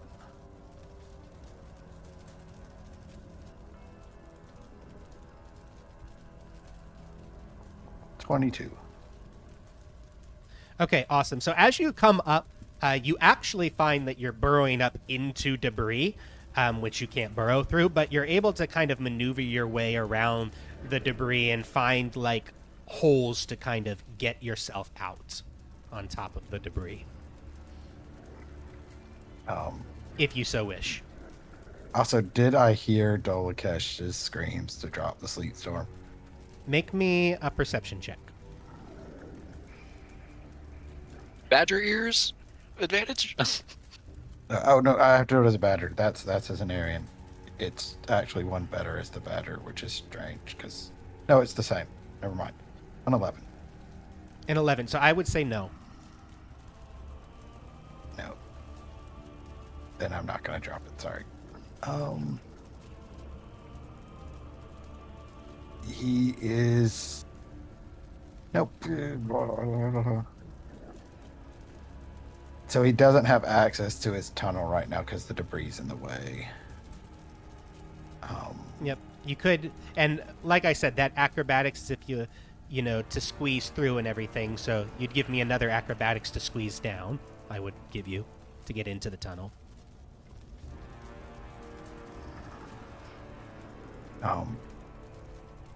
Anarian is going to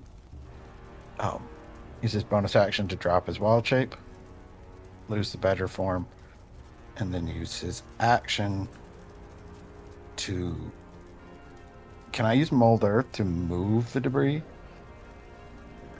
Mold, or if you use that, I would give mold earth.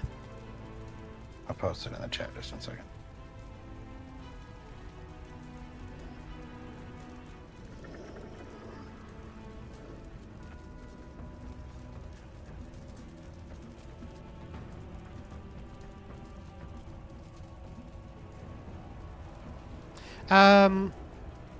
I'd say you can't use it to move the debris, but you could loose the kind of earth or dirt around it, kind of beneath the debris. So I'd let you use that so that the next check gets advantage, kind of like using the investigation or perception, basically. But instead, you're just using the spell and automatically succeeding at that check. Okay, so I want to do it around the dwarf to try to loosen the stuff around the dwarf. Is that okay? Yeah. So you can kind of do it around the dwarf, and that dirt that has kind of compacted around him, intermixed with the debris. You're able to kind of loosen that earth, which loosens the debris itself and makes it a little bit easier to pull him out or move the debris. So checks for this turn on this dwarf, the debris around this dwarf will have advantage. Ready? And I say to Raylan, it should be a little easier to help the dwarf now. I'll just respond. Big Ugly's right behind me. Oh, we can't see him. I could drop the storm, but he'd be able to see us. And I'm saying this in Celestial, by the way. Right, and I would be responding back. Also in Celestial. And tell you to... It's probably best to leave it for now. And try and do something. Because right now, I'm just the meat shield. There's a tunnel out from... I'm saying it in Celestial. There's a tunnel out of the house to the northwest. If we can get him in the tunnel, we can get him out. And Lulu's right there waiting for him.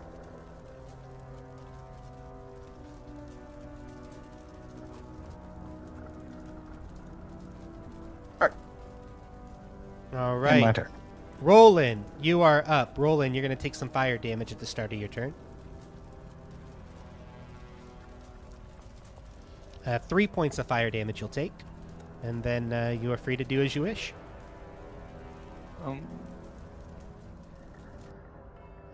I would like to wait. I will dash and take the dwarf to get him out of the house. Like, Okay, so while you're moving with the dwarf, it's going to be half movement. So, like, your first movement, you could get there, just unimpeded, right next to the dwarf. and And now then to move farther, it would be half movement. so I have 15. So 15 more feet. Yeah. Here. Sounds good. And as I take the dwarf, I'll say to Avis, go help Dalakesh. And that's my turn. Cool. Raylan, you are up. God, lady. All right, so you fall prone. I'll stand back up. Alright, now I have a question. Okay. I want to use a crackling bolt, but I want to use it on the ground in front of me, kind of like in a spot that won't hit the dwarf and or anything flammable. Well, actually, if something was flammable, hits gets hit by the spell and ignites, would the sleet storm immediately put it out? Yes, it stops all fire in the area. So you're not really worried about setting things on fire at the moment while you're inside there. All right, so I'm going to call out to Anarian and Celestial and ask, does the tunnel go under the dwarf? It does. But I Alright, think excellent. Lulu's right there. It should be fine. All right, so if you'll allow it, I'd like to use Crackling Bolt on the ground under the dwarf. So, like, you're trying to do what exactly with the crackling bolt on the ground? I'm hoping that it will loosen the ground up enough that the weight of the debris in the dwarf will just cause it to fall in. So he just kind of drops into the tunnel. Okay, go ahead and give me an attack with your crackling bolt at disadvantage. You're trying to, like, aim it through and, like, to the ground underneath the dwarf, which is also covered by the debris and the dwarf. So trying to, like, get this in the right spot is difficult. So just give me your crackling bolt. It's an attack roll, right? Crackling bolt. Mm-hmm. So just give me that at disadvantage. And you're blind trying to do this. So I would say you kind of crackling bolt, where you think it maybe should go, but you're not sure if it made its way there, but the dwarf is still where he is. Shit. All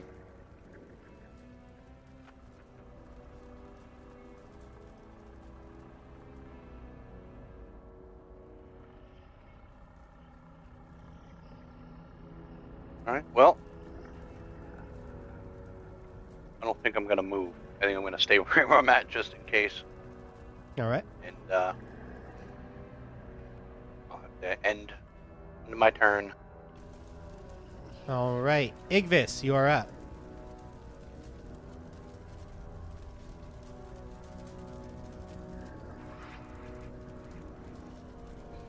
Okay.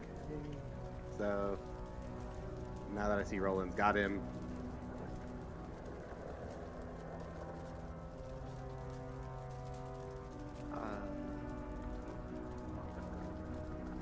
I'll just ask him, were there any more people in the other buildings?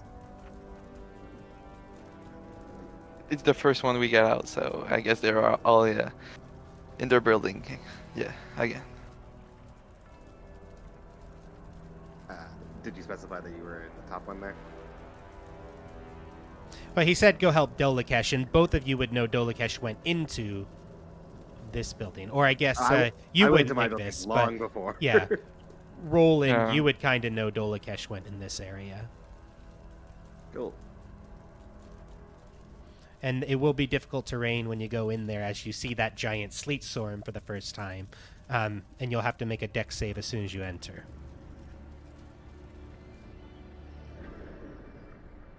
I'll fall prone. Half my movement to stand back up.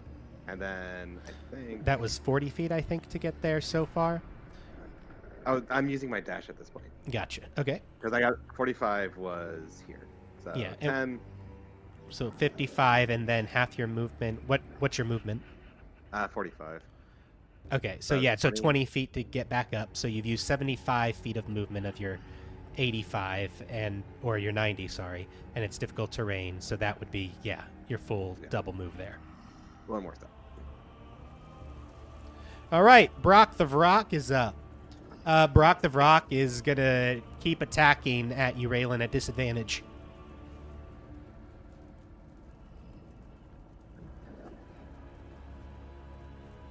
So first with the beak, 19 to hit.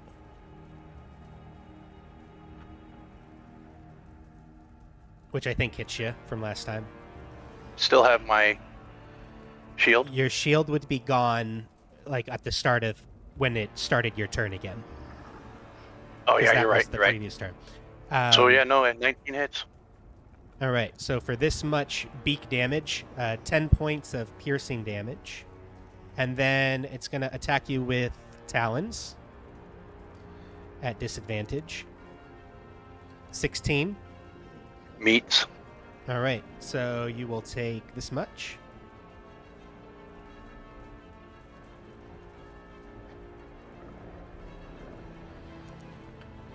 You'll take 8 points of slashing damage. And actually, I need to make a dex save too for him.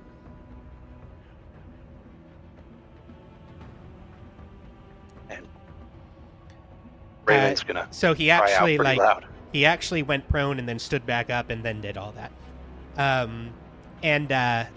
Barak calls out, "Oh, I can smell the blood. It smells so delicious." And he says all this in Abyssal. So only if you understand Abyssal do you understand that. Nope. But I would glean the sentiment. And Dolakesh, you are up. Just a little fun fact in lore: if you don't speak Abyssal and you hear it, it makes your ears bleed and shit. It's like it actually hurts you to physically hear it. But I'm gonna try to pull this paralyzed bitch out. All right, make I me a gotta make dex my save dex first. save. Yeah. Oh god. 9. All right, so you fall to the ground down the 10 feet again. You take... Get up half, move back up. Am I up to her with the half of 15? You are going to take some damage from falling. Oh, right. 4 points of damage. And so then you do that, Come you get on. back up, and you get back up to her. So you said your movement was 30? 30, right? yeah. Yeah, so 15 to get up, and then another 20 to fly up, Oh wait, quick question. because it's difficult terrain. Yeah, Igvis. You used Cat's Grace on me, right, Roland? Is Yeah. that like a duration situation or just the next track? It's 1 hour. Oh. 1 second. And does dexterity check include saving throw? I was hoping so. Yeah. So I think if I interpret you correctly, I did not make it back to her. You make With it back the- with a double move, not with a single move. Okay. Yeah, I'll do that and in my turn. All right. Sounds Oh, I'm good. sorry. Can I do the charisma check again, or is that like a one-time thing? The tentacle can't do it now. No, that's fine. You can make your Okay. charisma check. Yeah, because that's my bonus action to use the tentacle. So. Natural 20. Yeah, that's 3 for me this game. That's dope. Nice.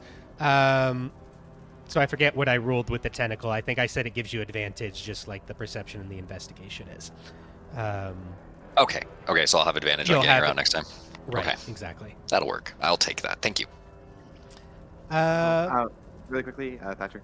Yeah. The Cat's Grace that You gives get the advantage on advantage. dex checks. Does that count for saving throws too? Yes, I would say so. Okay. So you made So your in that dex, so you case- never fell prone, and you have another Right. 20 or 10 feet in the sleet storm of movement. Yep. So I'll just move forward just a little bit, and then I'm good. Sounds good. Lulu is up. The tiny badger went all the way up, and Lulu's going to kind of come under, and she's going to try to squeeze up because she's supposed to be following the badger.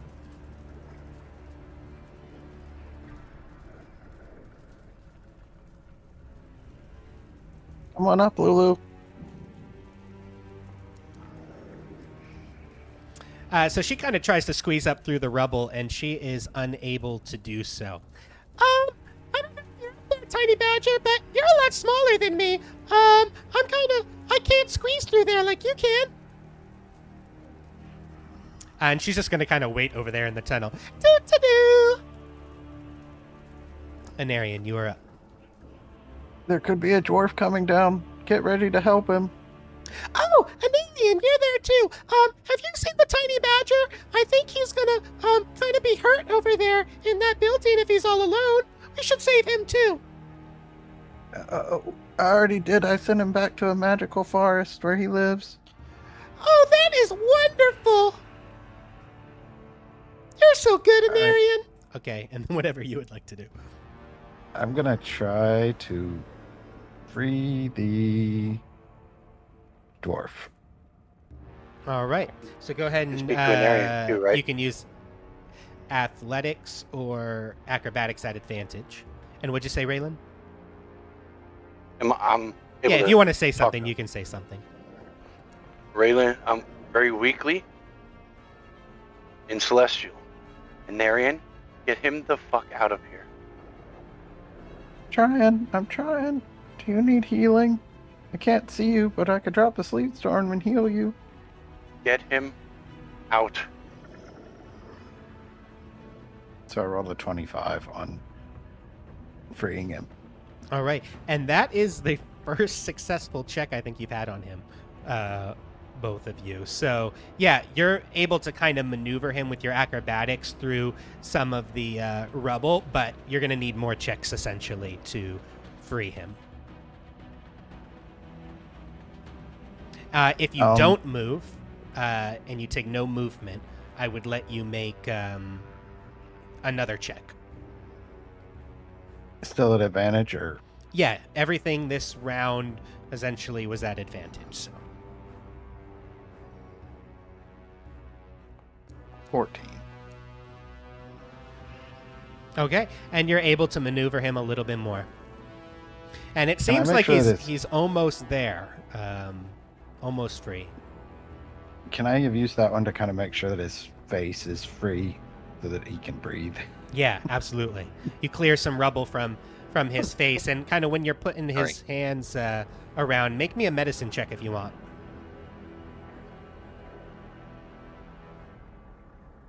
17.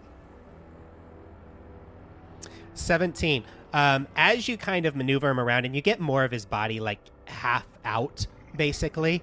He's kind of slightly pinned. You kind of feel around, and you notice when you put your hand up to like his face, as you're kind of trying to get his face out so he can breathe, you don't feel any breath coming out from his nostrils or his mouth.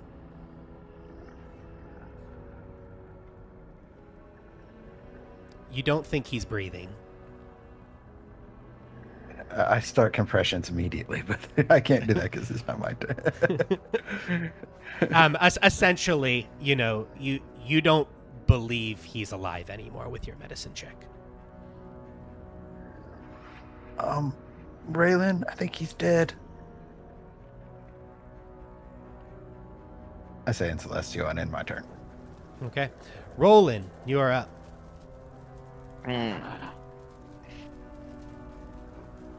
The dwarf is conscious, yes. Yes, the one by you is very conscious. He was healed by someone. By Igvis with a potion. And as you kind of drag him up, he'll like get up and he'll stand to his feet actually up by you. You don't need to drag him anymore as he kind of stands up and limps around, and he'll actually say, "Oi, my sister Velcora she was in that building over there," as he points to the building in the sleet storm where Igvis kind of went to, that neither of you can see anymore, but he points in that direction. And he says, me brother Stroven, he's in the building ahead," as he points up to where kind of Anarian and Raylan, that building is. "We must help them." They'll be fine. My friends help them right now. They're trying to save them. And I'll... Oh. Double movement where I saw the badger. Right here. And he's going to kind of move with you, unless he's given other instructions as well. No, really. Come follow me.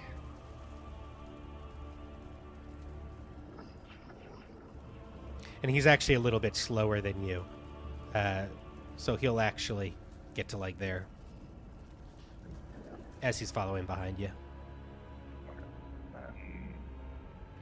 That's my turn. All right, Raylan, you're up.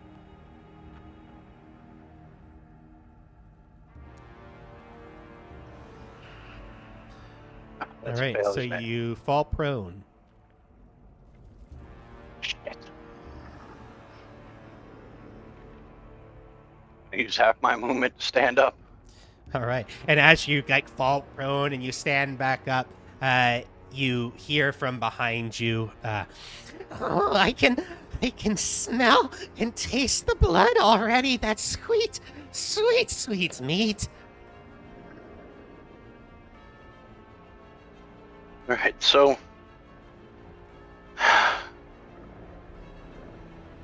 a healing potion is an action, right? A bonus action. Okay. So I'm going to use my bonus action and use a healing potion. It is an action normally, by the way, but house rule, it's a bonus action. Okay, I just wanted to make sure. So it's...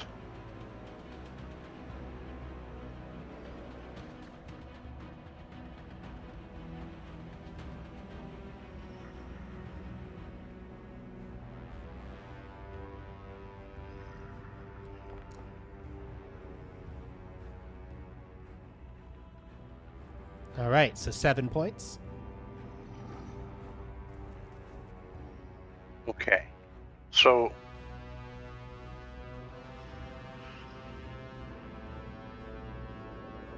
well, I know this prick is behind me. You do. You feel the flapping of his wings. Like from behind you as it's moving about and he's feeling around for you as you feel those black feathers stroking against you every so often. And I can only move one square either direction, right? Correct. And you currently can't move left, but you could move basically up over top where the dwarf is, or diagonal or right. Is it going to trigger an attack of opportunity? You don't know? All right, well, I'm going to take my chances and move diagonally. Okay. And then I'm going to lightning bolt in the direction I knew he was. Okay. Sounds good. You a lightning bolt. I have to make, what, a dex save for lightning bolt? Yes. 15. Dex save.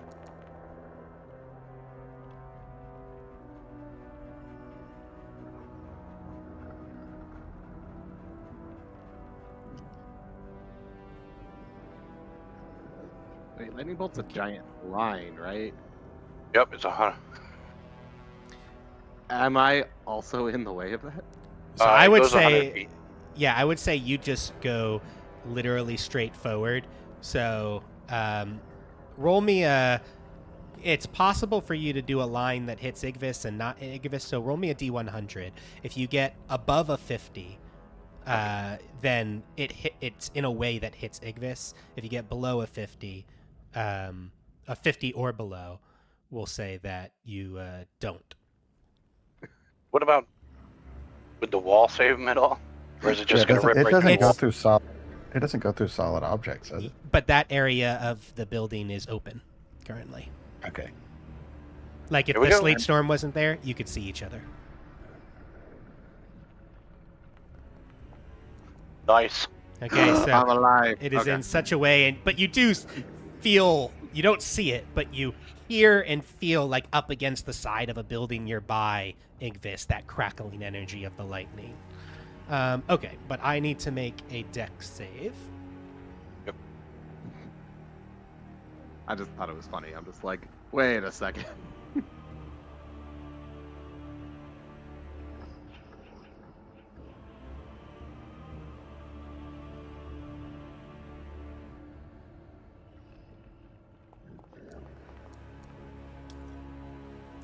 And he fails horribly. For how much damage there? 30? 30. All right. And he will take some damage. You do hear out as you do that. That hurt, but not as much as I think you wanted it to. I still smell you. And I have no idea what he's saying. So, Oh, yeah. He says that in Abyssal. Only in Aryan you understand that. I don't speak Abyssal either. Oh, all right. So we're both in the dark. Let me make sure I don't. Do I speak Abyssal. possibly hear it? Can I? Igvis, make me a perception check. Can I hear it too? Where are you rolling? I would, yeah, you can make me a perception check, Roland. Yeah, you hear it, Igvis. Okay. Perception. Yeah, you hear it, Roland. Well, Okay. Raylan, you moved, you That's lightning it. bolted. Go ahead and pass the turn. All right, Igvis, you are up. You're in the doorway there, and if you step to the right, you can kind of see, what's going on down there. But essentially, Dolakesh is flying up in the air. Oh, sorry, you can't see. You're blinded right now. But you, I think the first thing I would do is I'd call out to Dolakesh because I know that he's over here. And I would not respond. Hey, Dolakesh, I hear her sister's in here. And I'll try. I guess I'll have to make my save. yeah, so make your save. You also call out, and Dolakesh does not respond, so you hear nothing from in there. Okay, so half you've- movement to stand yeah. up, You failed the save, so 20 feet. and I can move to here. Okay, so that's another 20 feet, so 40 feet. All right, then I can move here. And I was trying to find the sister, and still calling out, being like, "Is a sister in here?" Yeah, so you are currently on the ground, right now? Correct. Okay, so 50 feet, you feel around. You don't feel anything around you. You're calling out, and Dolakesh, you can hear that he's pretty close to you right now. Would you respond now or still not respond? No, I'm gonna try to not. Okay, so Igvis, you get up there, you're calling out, you hear nothing.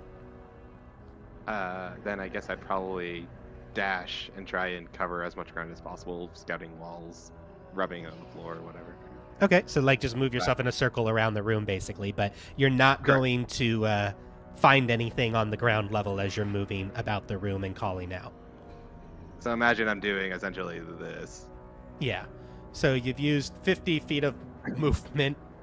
Oh no, I can't go quite that far. I Yeah. can get to. Well, maybe I wouldn't go in that direction, but I'd essentially be on less. Yeah, like right there would be 60 feet of your movement because it's difficult terrain right now. So, you have more movement. So that's 70. Every square is 10 feet, and you have Right. 90 feet total. Well, I had to use some to get in, so. Right. obviously You were at 50 here. So Okay. that's 60, 70, 80, 90 if you wanted Sure. to be there.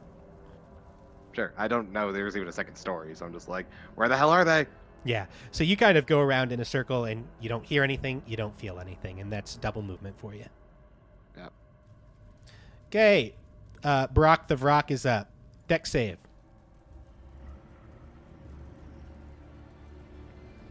fail. Okay, makes the deck save. Again, knowing that you are moving is going to move up in this direction after you. And we are going to say that he has a 50% chance of targeting the correct square, since you moved kind of diagonal. Well, and the dwarf would still be in that other square bleeding, Right. or bloodied anyway.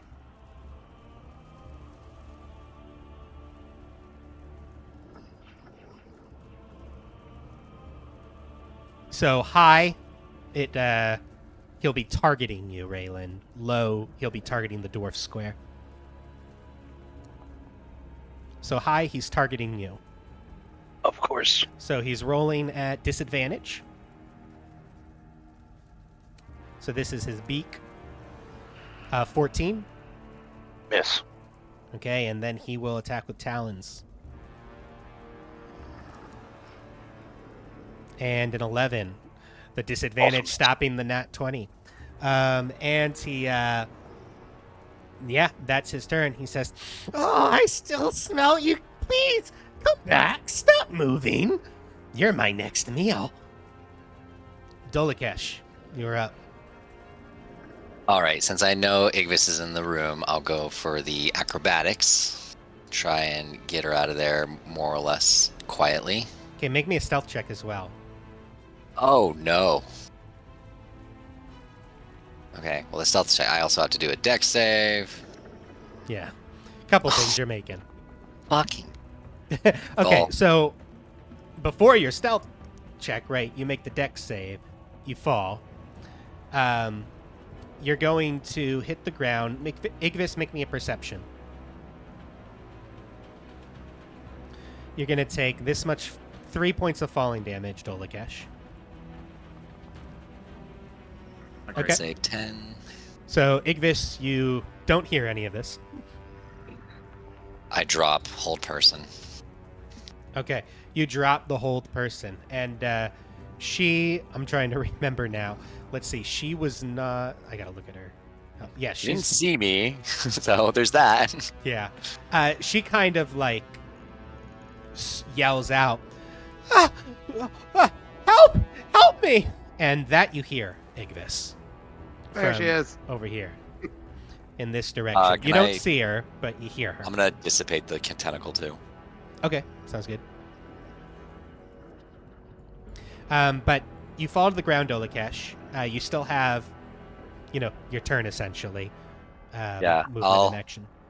Half I'll get movement to up. And, banking on this only being like 0.2 seconds since Igvis yelled at me, I'll just be like, "She's over here. She's stuck. I can't get her." Why did you? They pissed off the bird. I could hear him screaming at them. Great. And then I'll use whatever movement I have left. I think that's all I can do to start Yep. making my exit. So that's in total. That is one movement for you to get there. So you. Oh yeah, and then my dash. Yeah. So one, So if two, you three. dash, you could get another 3 squares, Yeah, I'll do that. and you could be right there if you want. That would be Okay. 3. Thank you. All right, Lulu is up. Lulu, well, I'm just waiting here. Anarian, whenever you want to come back down or you need me, just let me know. The itsy bitsy spot, light up the waters. But do you like that song? Is that helping? That's helping a lot. You're helping Raylan feel happier. Anarian, you're up. Anarian is going to try to clear the debris off of the top of the hole that he burrowed in through Okay, so that they Give- can escape. give me an athletics check.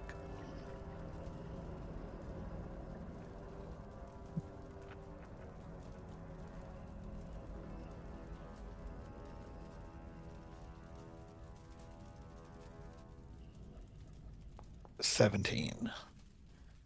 Yeah, so you're able to move a bunch of the debris, and you make the acrobatics to get through a lot easier. You think a little bit more effort, and you could clear the debris completely of the hole. It's already the mold earth in the other area, plus you coming through, and the hole underneath have loosened it a bit, and you just cleared maybe half of the debris from it.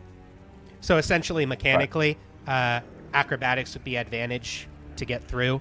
At the current moment, if you were to make another check successfully, you'd completely clear the hole. I'm going to...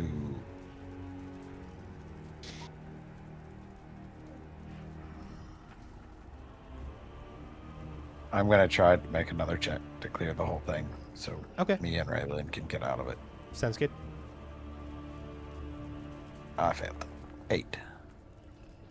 All right, yeah, you're not able to clear the rest of the debris underneath you there.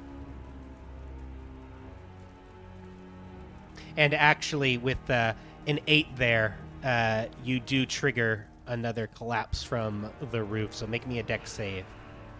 Anybody within 10 feet of you, or 5 feet of you.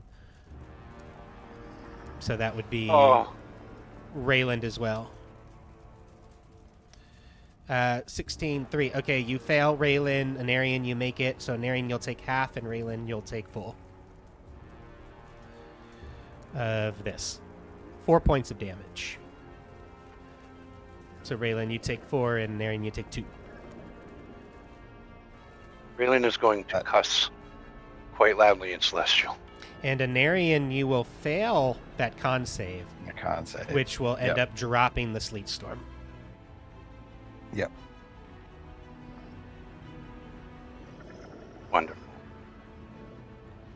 Oh, I see you now. Oh, so delectable. And you both see that gigantic bird there now. Hi, Birdie. Okay. Anything else, Anarian? Nope. That's my turn. Okay. Roland. If you want to pass the turn, there you go. Sure. Roland, you are up. First, I'll say to the dwarf, don't be a hero, stay here. Stay there. And how tall is the wall? In front So of me, the of wall. house? So you actually can't see anything going on inside there. I know you can on the map at the Right. moment, but I know, but how tall is the wall? the wall itself is 20 feet up, the ceiling. 20 feet. Okay. Then, I'll cast Twilight Sanctuary. That's 30 feet.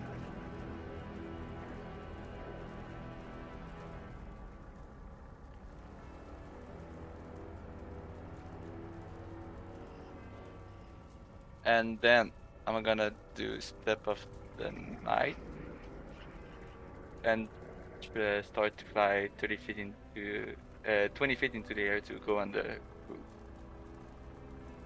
Okay. So how much movement do you have when you fly? 30. 30. Okay. So you could effectively, like, be here and be 20 feet up if you want.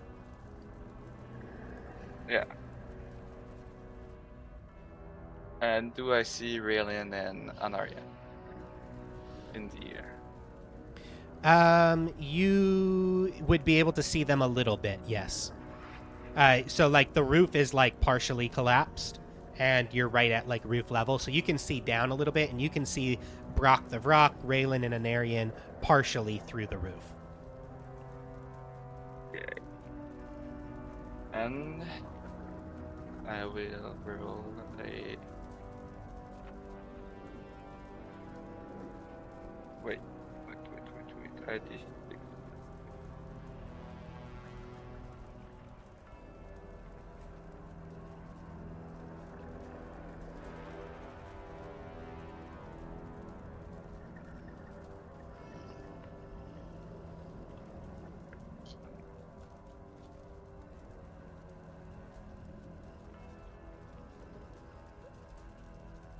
That's my turn.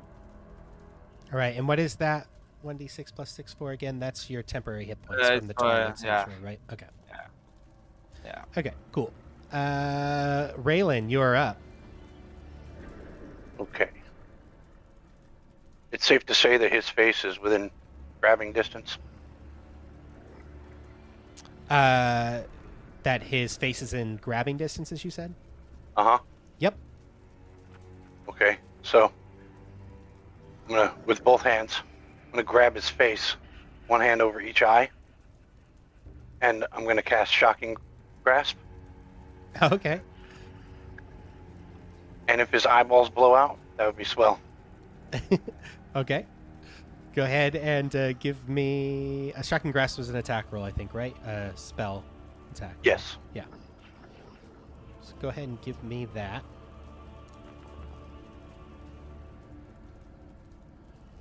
Uh, 14.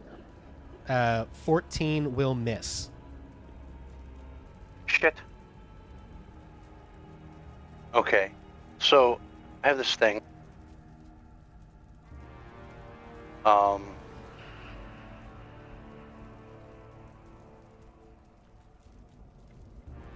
It's called Tempestuous Magic. So as a bonus action, I can call gusts of air to surround me before or after I cast a... No, that wouldn't work. I did a cantrip. Never mind. So I'm going to need to use another healing potion. Okay, bonus action, you can do that.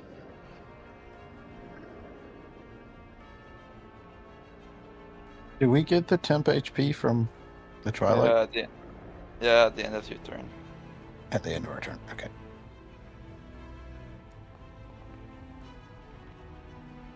So another 7. All right. Now I can move freely. Crap.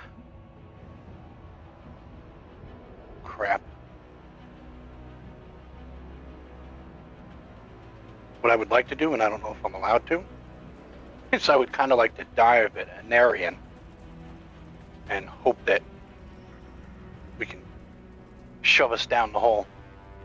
So you kind of want to dive at an Aryan and like basically brute force your way through the debris, and hopefully an Aryan and you both fall into the hole.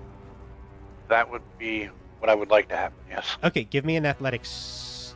Well, you've used your action already. That's why I said if you let me. Otherwise, I'll just. Do you have inspiration? Not that I'm aware of. Okay. You should all have inspiration, by the way, when you leveled up. So that is my bad for not telling you that you have it. So if you don't have inspiration and you haven't used any since hitting level 6, you should have inspiration. I think I used mine last session, so I don't have it. Okay. Yeah, I didn't even know we had it. So. Okay, so you should have inspiration. So I would allow you to use your inspiration to effectively make that roll, Raylan, instead of using your action to do it, if you would like to do that. I would. And you said it's athletics? In athletics.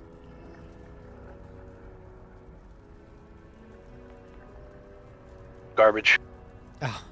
And you do fail that, though, the athletics. So you kind of jump over towards an Aryan, and I will let you choose whether you want to move with that.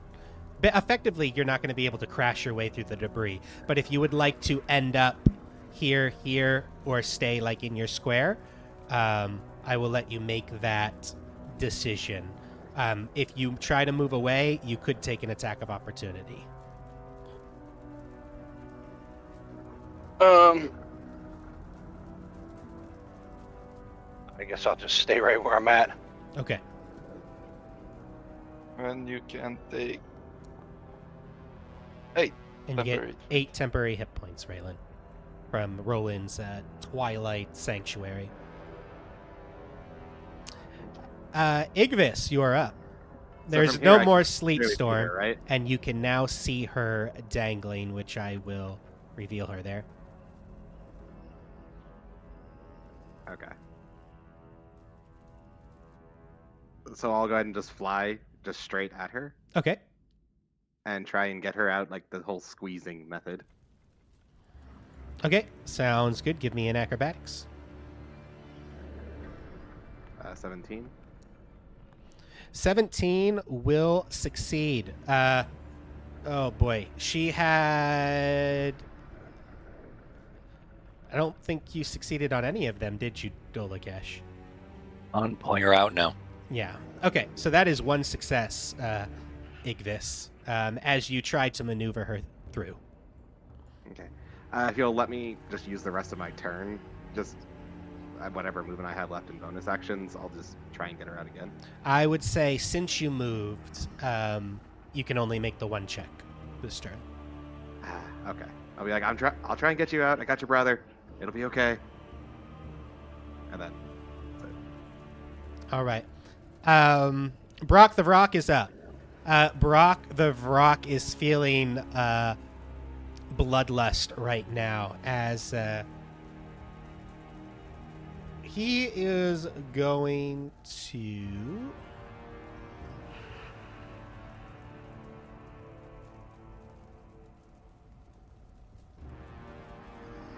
He's going to open his mouth and he is going to release a piercing screech. I need Anarian, Roland, and Raylan, all three of you, to make me Constitution saving throws.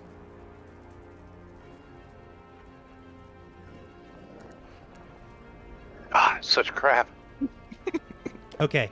All three of you are stunned until Brock's next turn. So, Roland, you would fall to the ground, your Twilight Sanctuary.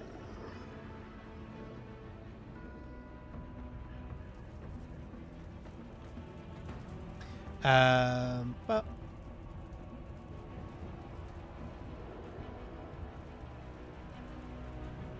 sorry, I'm just looking at stunned.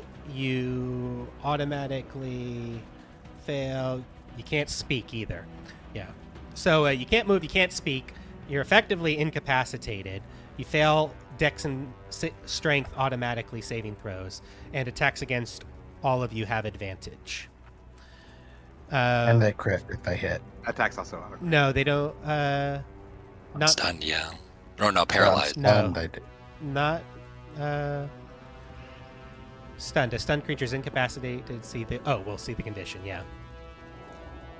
Yep, you have incapacitated as well, so you can't take actions or reactions. Yeah, no, I don't. I Can't think it's move just and can't paralyzed. speak. The creature automatically fails Dex and saving. Attacks against the creature have advantage. No, they don't automatically crit. You're thinking of paralyzed.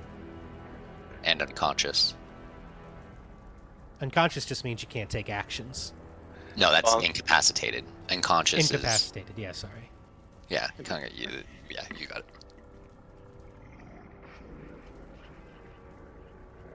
All right, and Do I that take is Brock's whole turn, and you're going to take some damage rolling too. Yeah. You're going to take 4 points of damage as you hit the ground.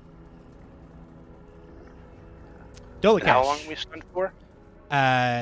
You're stunned until Brock's next turn. Here's the door, here's Brock, so if I go Until the here, end of Brock's next turn. I can see Brock, right? You can see Brock, yes. Okay. I'm going to look at him, and in his head, he's going to hear a splitting voice that says, "I warned you." And I'm going to cast Dissonant Whispers.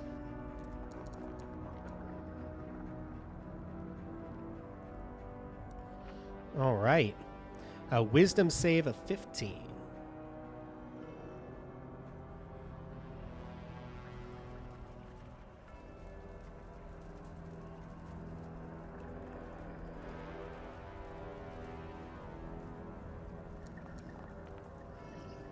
A 23.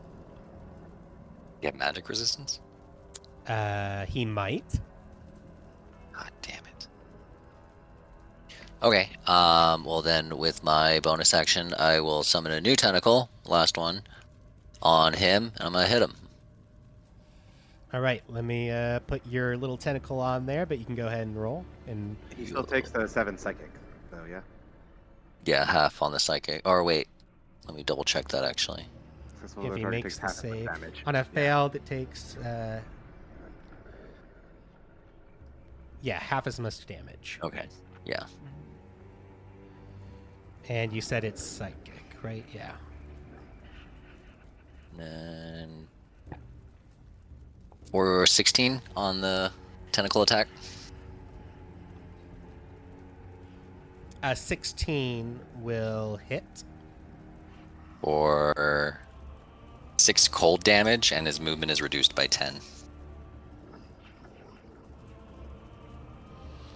6 colds and reduced by 10. All right, sounds good. Can I give him the temporary point if I'm stunned? Because it's on this. I would say no. Because it's this no. I would say no. Okay. because you're like consciously granting them this Uh. stuff, and you're basically unconscious. Okay, okay. Okay, Lulu is up. Are you guys okay up there?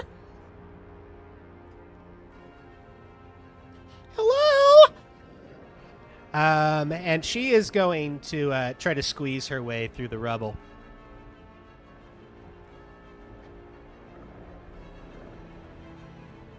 Oh, we lose the temporary hit points. That's right, right?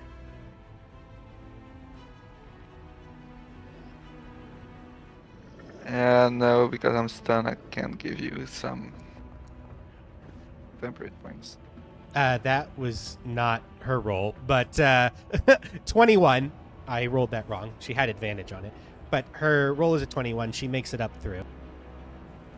That is. She burst Very through with a impressive. 35. Especially through. She goes, "Oh, you guys don't look so good." And she is going to do something to try and help. She'll like squeeze through the rubble, and she's gonna try to drag you back through, Anarian.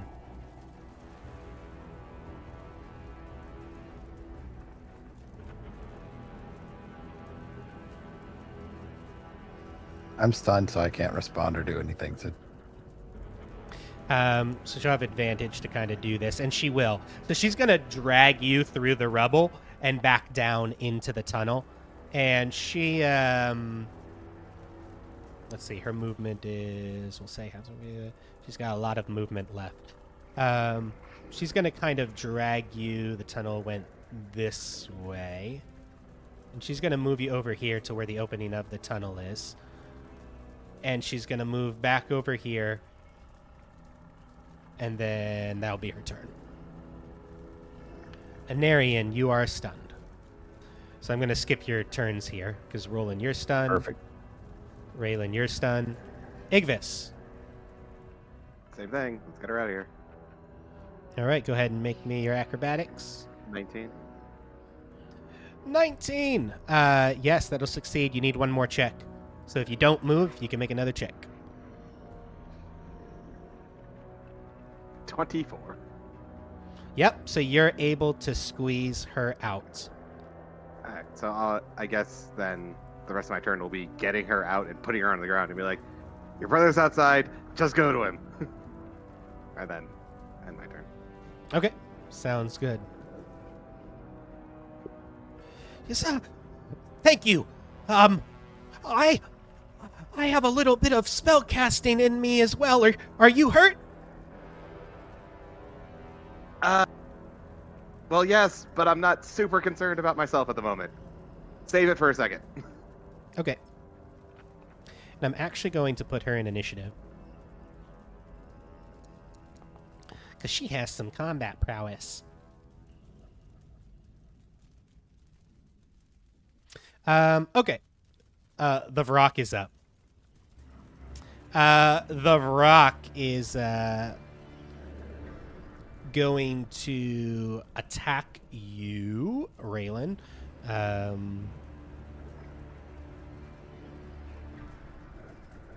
It was right before, right? That temporary hit points we had are gone.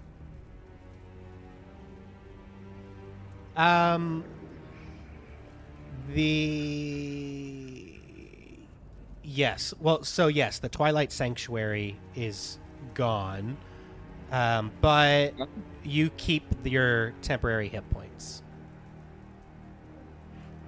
Okay. Yeah, I would say you lose your Twilight Sanctuary because you're Yeah, unconscious, but you yeah. gain the temporary hit points, so you would keep them, whatever you gained from it. Okay. Okay, back to what he's doing. So he is going to attack you at advantage. So this is the bite. So 21 to hit. It'll hit. For this much damage, 12 points of damage.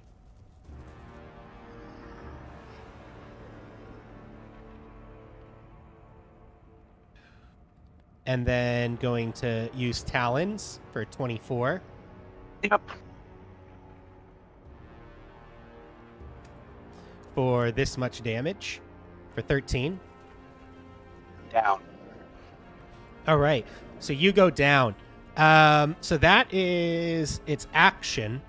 It is going to grab you with those long talons that it has in its claws, and it is going to attempt to fly away at half speed because it's carrying you.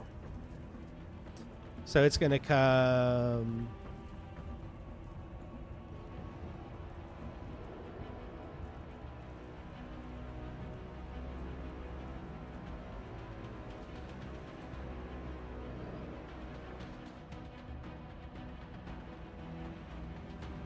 It's 40, 50. So it is going to fly here. So here it is above the building right now. It's basically on the rooftop, and it is holding Raylan, currently an unconscious Raylan, in its talons on the edge of the rooftop, about to take off off the roof. Oh, this will be such a delectable meal. Oh, I can't wait to consume this fresh meat. Dolakesh. Oh, you poor, fortunate soul. You had a chance. My tentacle should be able to move to him. I don't know if you put one out. So the tentacle can't fly, right? Oh, is he flying? Sorry. He is 20 feet up. Okay. Then I'll use a first level slot to cast Hex on him and start blasting. Also, Anarian and Roland, you're no longer stunned.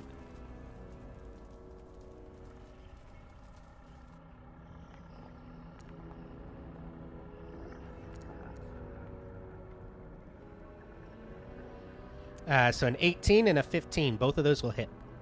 Sick. So first blast and Hex. Just 1d6. And then second blast. Yeah, baby. And Hex. Pew pew, motherfucker. Okay, so that's force and necrotic. Okay, cool. So what total damage there is going to be? 13 and 7, 20? 20. Yep. And he does not like that. He goes, ah! After I'm done with my meal, I'll come back for you too. I'm just gonna smirk. And pass my turn. All right. Lulu is up. Lulu is going to come back underneath. Oh, Anarian, you're back. What do we do? And he's going to go back up the hole, Lulu, as she assesses the situation, and is going to fly right up to Vrock.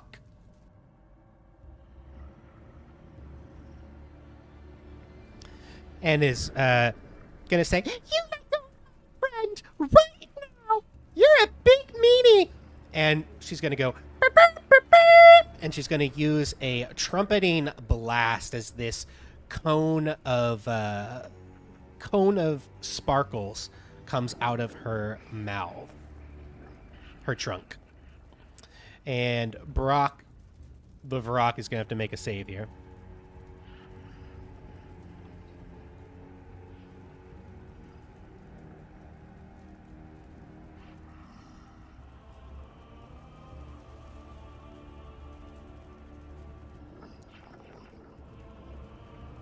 And will successfully make the save, but will take half of this damage.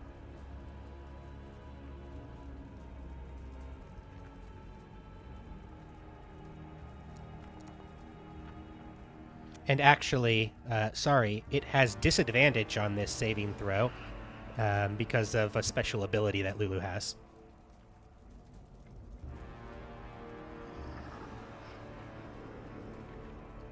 So I'm going to roll that con save again. It still succeeds, but it'll take 13 points of 13 points of radiant damage. Let me see if that does anything specific. No. Okay. So 13 points of radiant damage. And Brock the Vrock is not happy with that. Anarian, you're up. Lulu, it looks like you might need some help. Anarian is going to cast Conjure Animals. He's going to go for 2 level 1s, and I normally let you choose, but can I choose a flying type? Yeah, sure. He's going to choose 2 giant eagles. All right, cool. You get 2 giant eagles. Do I have a giant eagle here? I do. That doesn't bode well for us. Just kidding. That doesn't look the right size for giant eagle. Giant eagles are large? I'm getting the stat block for him right now. Sorry.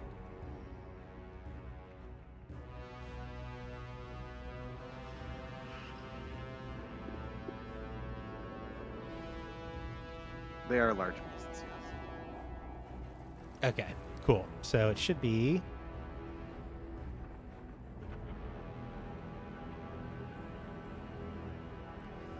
One second, I'm going to give you ownership of this.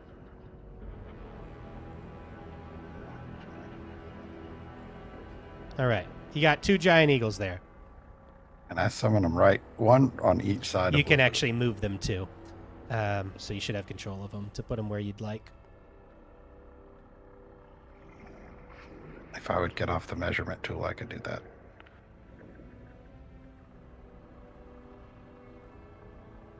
They'll just go like that. Right there next to him. All right. And then they're going to attack. The frog. Brock. They're going to attack Brock. All right. A Give me some big attack attack. rolls. An 11, I'm guessing misses. That does miss. Then their talon attack. A 17. That will hit. 7 damage on that one. Then the next eagle does his beak attack. A 20. Not a nat 20, dirty 20. That'll hit. For 7 more damage. Then the last talon attack. 18. That hits. 10 more damage. All right. As they claw at Brock the Vrock.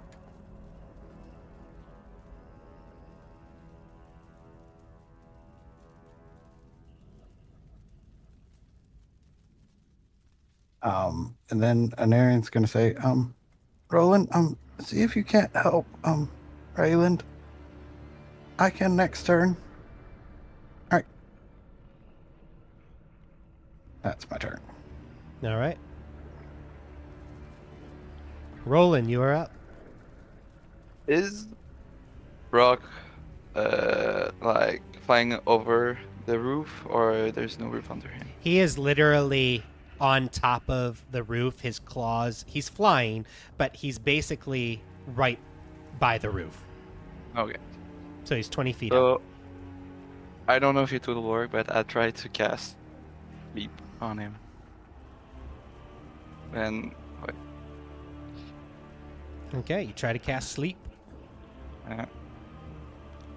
at first level because 30. 30. Does- And that is the number of HP, hit points. hit points. Yeah. Okay, so that does not work on him. Ah.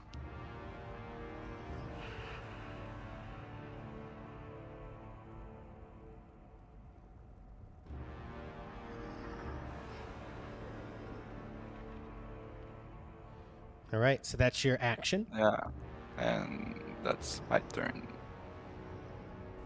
Okay, Raylan, you are unconscious. Give me a death saving throw. Okay, this dwarf is up. It's just a D20, right? Correct.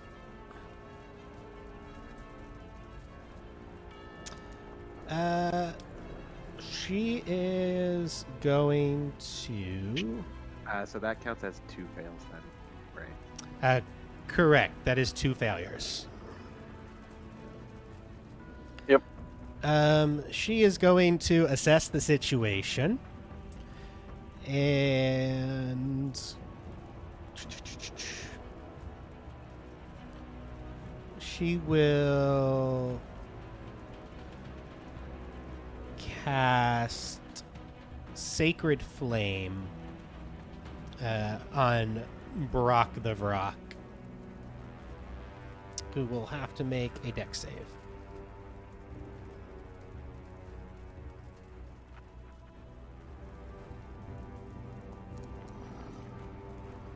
And we'll make the dex save. And that is her turn. Igvis, you're up. Okay, let's see.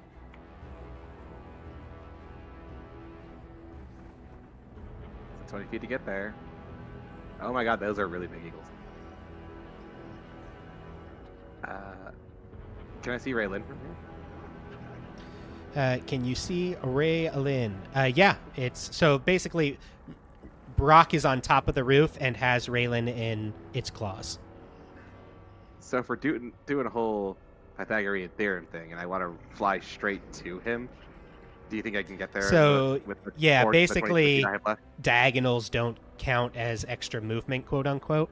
So you don't have to worry about the whole Pythagorean theorem in 5e. So, yeah, Okay. basically just count like up and down, essentially, or diagonals. So I'd say like halfway. How much movement are you trying to use from there? I have 25 left for my. Yeah, you could get and to I was, him. and I was 20 feet away. Yeah, you can get to him. Okay. So knowing I can't do all the things I want to do, I think the first thing that I'd want to do is try and get Raylan back up. So I'll use my last key, and I'll just do a hand of healing.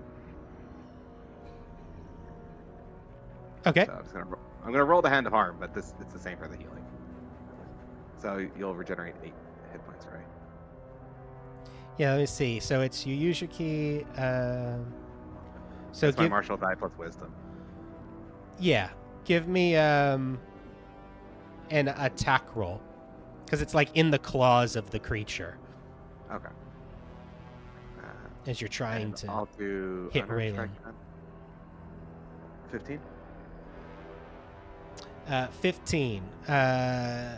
Raylan, what's your AC? 16. And you'll have advantage on it, Igvis, because Raylan is unconscious. Didn't help. 15. All right, 15. So you will try to hit it with your, basically your hand of healing, and miss. Okay. Right, hand of healing said. Read hand of healing for me, because it's not hand of harm. Does it have a different text to it? As an action, you can spend. Oh, as an action, you can spend 1 key point to touch a creature and restore 1d6 plus 3 hit points, and then I can use it as part of Flurry of Blows, where I can replace one of the hits with a hand of healing. Gotcha. Okay, so you know what? Actually, I'll say that you'll go against his AC then instead of Raylan's, because it's really him that is doing the movement. Raylan's. I'm just an essentially unconscious just trying body. to grab her hand because I think Yeah. he's probably So- had a lot of ways. You'll actually hit with the 15. Okay. In that case, we'll just use the roll from earlier, and they'll heal 8 health. Okay, so Raylan, go ahead and give yourself 8 health back. I can't do everything I want to do, but I can at least try and help you. You look like you're rough. And then end of turn. Okay. I'm still gonna play dead for the moment.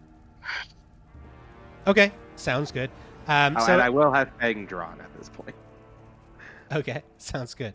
So you are effectively grappled, Raylan. as far as condition-wise. Okay, Vrock is up. Vrock is going to try to fly away. Anybody that's next to him can get an attack of opportunity.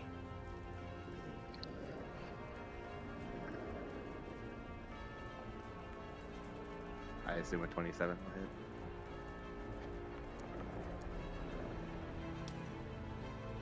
First eagle got a 1, so I'm guessing that doesn't hit.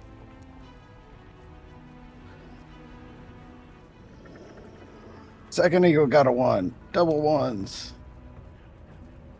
Go ahead and roll me a single d20 Everybody doing critical for fumbles? each eagle.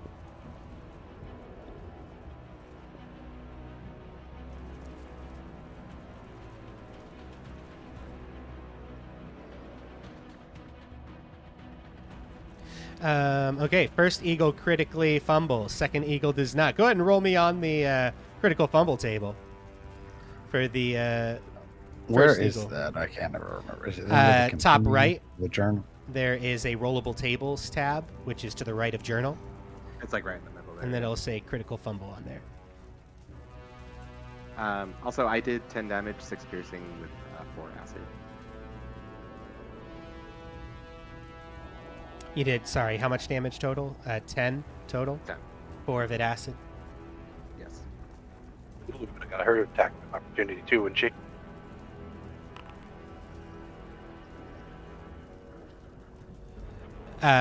Say again, who else were you asking about? Lulu. Yes, Lulu would have gotten one. But all right, so creature is restrained, so that eagle is restrained. As its wings kind of get tangled up with its claws, and it scratches itself, and it kind of like hooks on its wing, its claw, and it falls to the ground because it's restrained. And it'll take damage. It'll take 7 points of damage, that eagle. We'll say the top one. Yeah. They have 26 hit points, so it has 21 hit points left.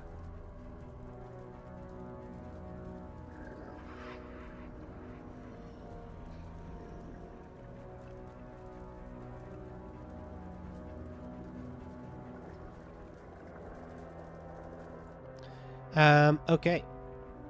They normally have 26, you said? Yeah. Okay. Is that 19 then? Oh, yeah, 19. Sorry. Bad at math. You're good.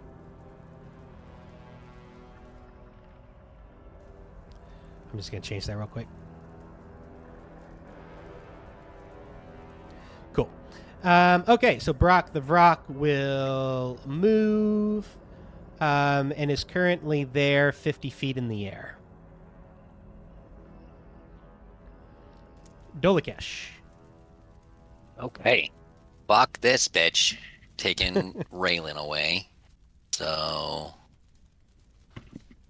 30. And then I started blasting. All right, go ahead and give me an attack roll. First one misses. Second one might hit.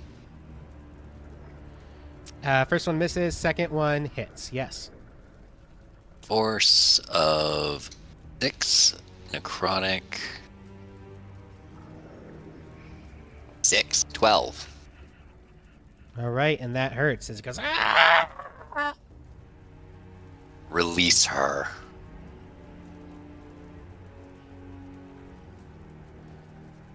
I will when I'm ready to feed.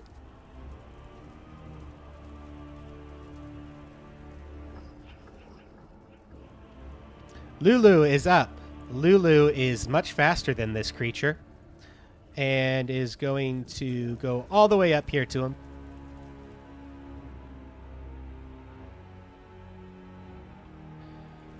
Lulu has like double his movement speed. Quadruple right now since he's kind of going slower. And Lulu is gonna trumpeting blast again. and she'll aim it in such a way so that her blast doesn't hit you, Raylan.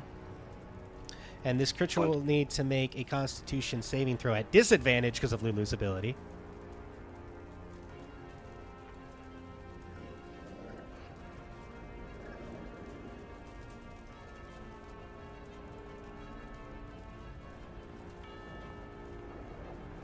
And will fail thanks to the disadvantage, so we'll take this full amount of damage.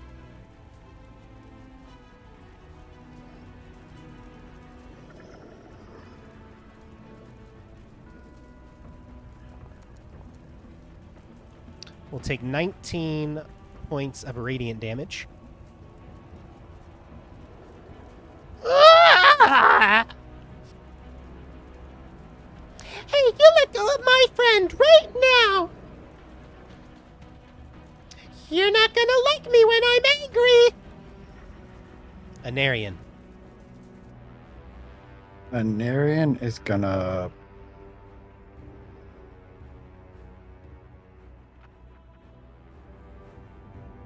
Anarian is going to use one of his... He's going to cast Guiding Bolt at level 2 on the guy. All right. 20. 20 will hit.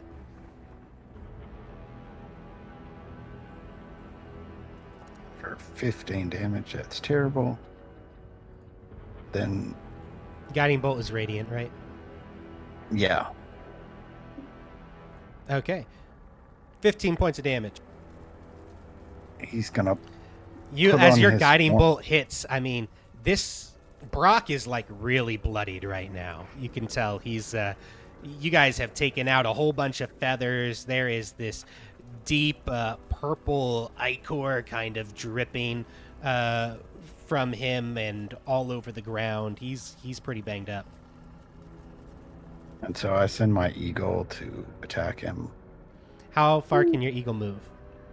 80 feet. Okay, cool.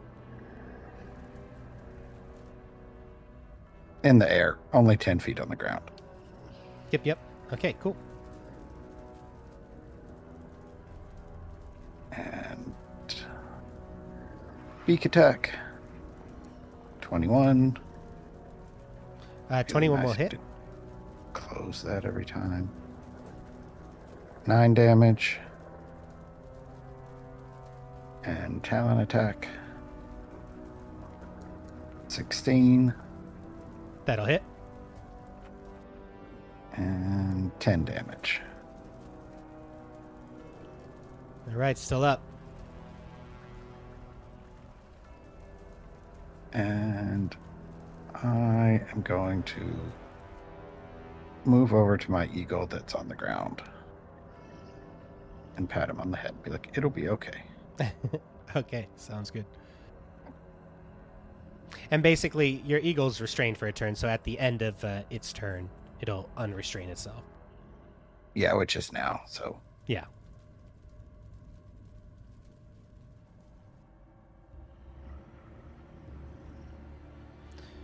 Okay, rolling. I'll cast Sacred Flames. Said Sacred Flame. Yeah, the DC 14. All right. DC 14, and that is Dex. Yeah.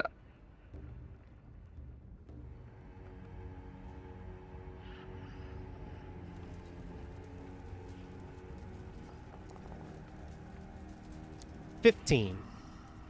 Yeah. He takes no damage, and that's my turn. All right. By the way, Braylon. sorry, yeah. His movement was reduced by 10 feet from my Lance of Lethargy. I forgot to mention that. Okay. We'll say he's 40 feet up. Okay, so he doesn't know I'm conscious again, correct? Correct. So, would my attack be at advantage since he thinks I'm dead? Yeah, I'd give you advantage All right, well, if you wish to make an attack. Yeah, So You are grappled, so under whatever grappled condition, which is just speed is 0. Yeah. So normal, you can make your attacks normally. well, since I'm touching him, he's gonna get a shocking grasp. Okay. Okay, sounds good.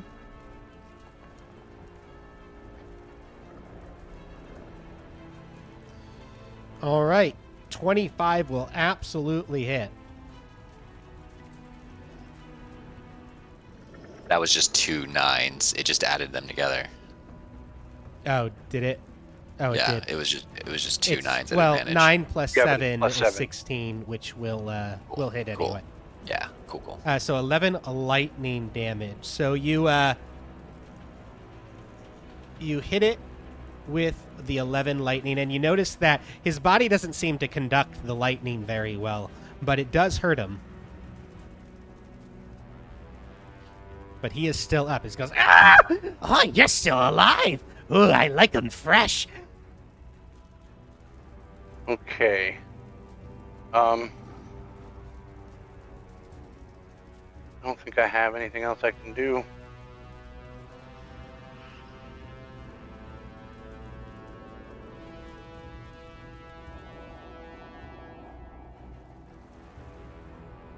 Nope. All right.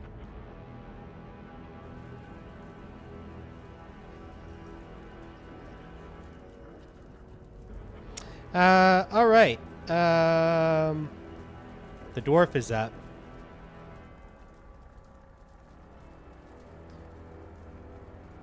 Is gonna move here. And will...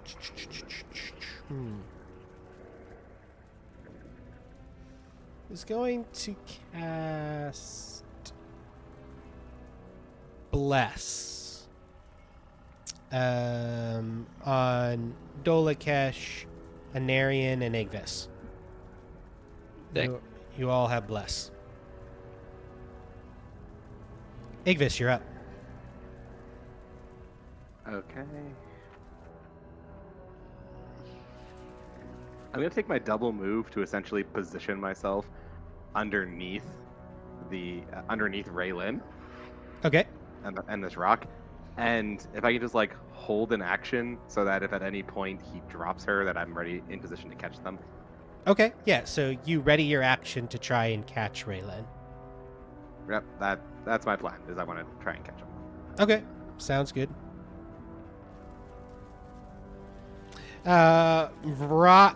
Brock the Vrock is up. Brock the Vrock is going to...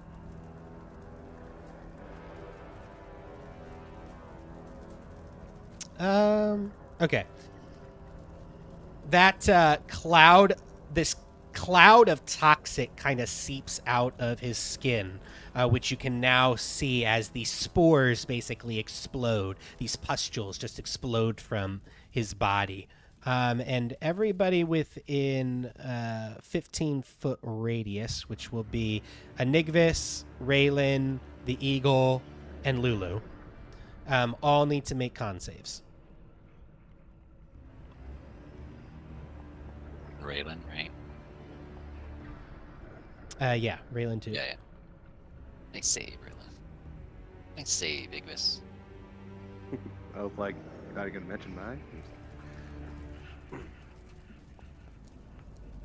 Does Bless help with saves, or is it checks? Yes. Yep, 1d4. Lulu is going to fail. The I don't know Eagle... why I roll. Yeah, Eagle passes, Ray passes, and Igvis pass. So you are not poisoned, which is a good thing. But Lulu is poisoned. And then Brock is going to release his talons and drop Raylin. So Igvis, give me an acrobatics check in order to try and catch Raylin. And I had Cat's Grace. I think that's off me now. Yeah. And I Yeah. will. So what's going to happen, real quick, Igvis, because I'm going to give you a choice, is Brock is then going to move. So you have a choice of trying to catch Raylan or taking an attack of opportunity. Oh, catching Raylan. I don't think there's Okay. a choice for me there. So go. You should still have Cat's Grace, I think, right? No, I fell unconscious. Oh, that's He right. was, That's right. He was stunned Yeah. earlier. Yep. Okay. So you don't have that, but you can make an acrobatics check to try and catch Raylan. Hey, 25. Nice. So you're able to catch Raylan pretty easily as you fly in the air, and Brock the Vrock is also going to try and fly away. Lulu and the Eagle will get attacks of opportunity. Minus 10 feet as well. Yes, how long does that last for? Until my turn. Whenever I hit with an Eldritch Blast. Whenever you hit with it. Okay, cool. Too bad I couldn't get one as I'm falling.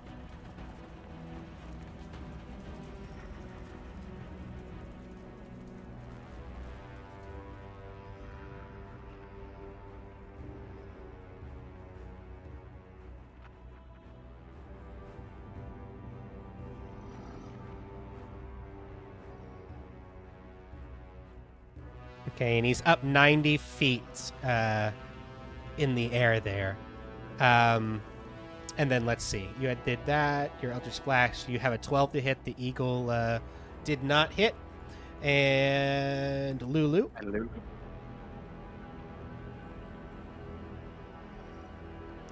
At disadvantage because she's poisoned. And a 6 will miss. Dolakesh, you're up. I'm going to fly at a diagonal 30 feet towards him just to close the distance and shoot 2 blasts. I have 120 feet on it. Cool. So you said 30 feet?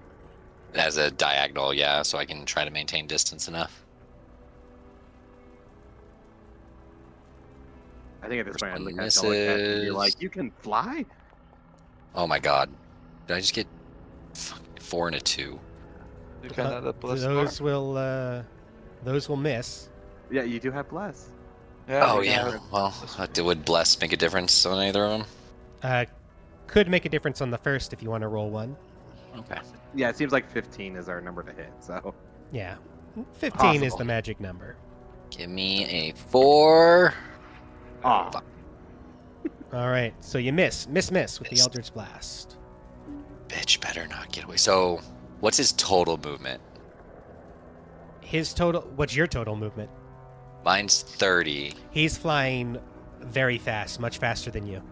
and I have a range of 120. Do I get one more shot at him before he crests over the horizon?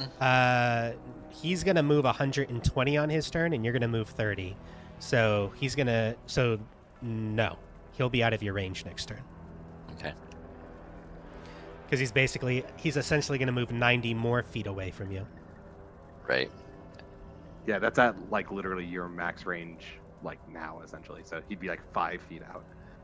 That's so sad. All right. Anything else, Dolakesh? So that was a movement and your double blast. What bonus actions do I have? Sorry, one second.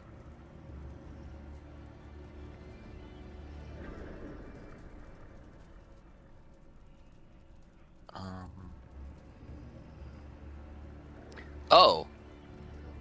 Could I try to telekinetic shove him back at me? And it would prone him too. From what? My telekinetic shove. As a bonus action, I can try to telekinetically shove one creature I see within 30 feet. Never mind. Nope, that's it. Damn it. All right. Lulu is up. Lulu is poisoned. I don't feel so good.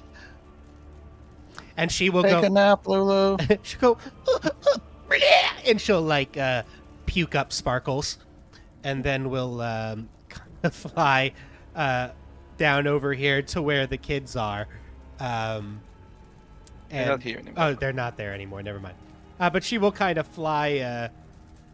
I don't know, basically back down to the ground to where Roland is, and she's gonna kind of start nuzzling up to you, Roland. Say, "I'm not feeling too well," and that's her turn. We're gonna pet her in the head.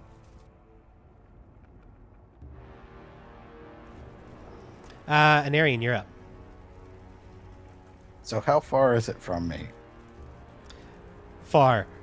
Let's see. Far. What is the horizontal distance for you there?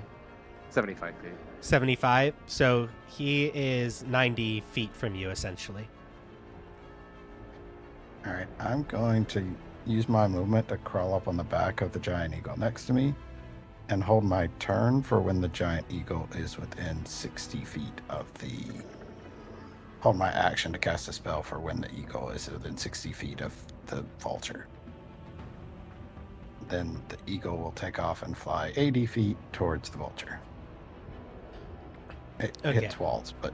So you're Does that trying to make use sense? him as a mount, basically. Yeah. Which they can carry one person. Gotcha. Cool. This one will carry him to Mordor.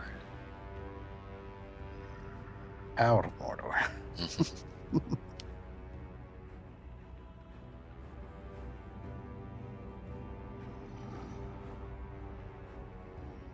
So I can only move the eagle. The eagle keeps running into walls. How do I move it up?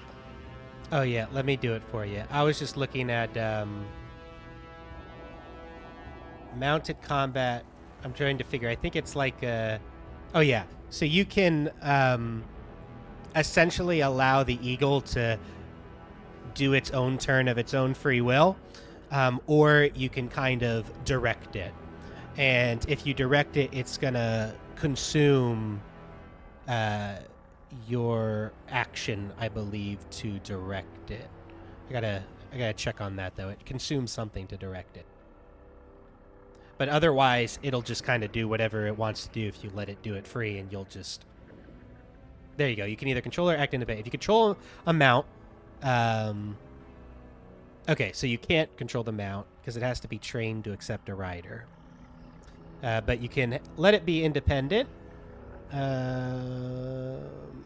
It moves and acts These as are a mission. little different though because they're conjured animals, right? So they're like fey creatures. They'll always listen to him. That's true. I'm really sorry to interrupt, but I have to go. GG, everybody. Yeah, no problem. See you next week. See you next week. Change measure if it moves as you direct it, and only okay. So it only has 3 actions. A controlled mount can move and act even on the turn that you mount it. Okay, yeah, it can just dash. So it can dash, disengage, or dodge, is what I'll say, while you're mounting it. So it won't be able to attack while you're controlling it as a mount. Unless you use your action to let it attack. I'm going to have it fly, and I'm going to attack. Cool. Does that make And sense? it can move. What's its normal fly speed? 80. Cool. And it's going to dash, so it can move its full with me on the back. Nice.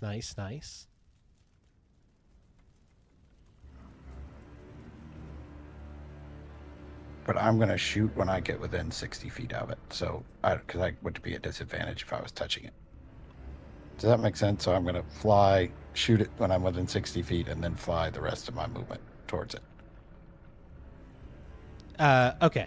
Sounds good. So when you're 60 feet away, you are shooting. So go ahead and shoot. 14, I miss. No, I have bless. You do have bless.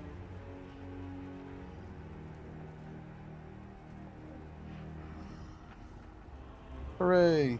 18. Yeah, that hits.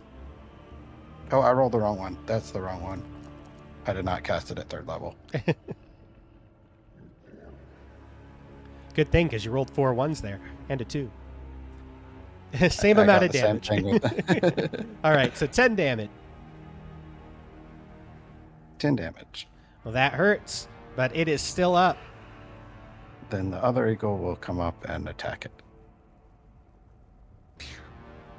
Cool. I can't. Walls. I got it.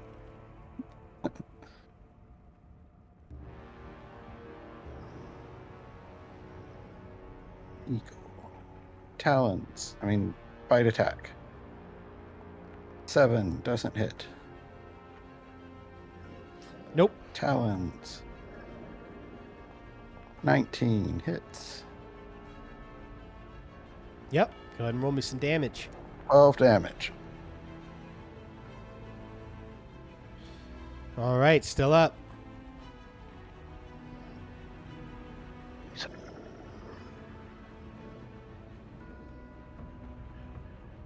And that's my turn. All right, go ahead and pass the turn. Rolling.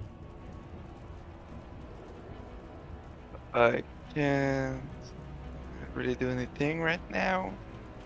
So I guess I'm just gonna hold an attack, I guess. Or if he come in range again. I don't think so. Okay. Okay.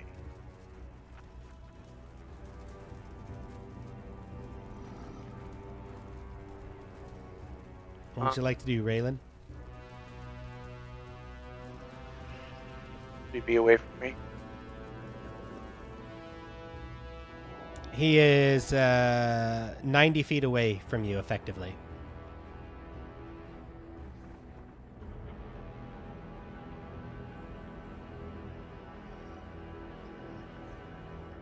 And then here he'd be what, 70?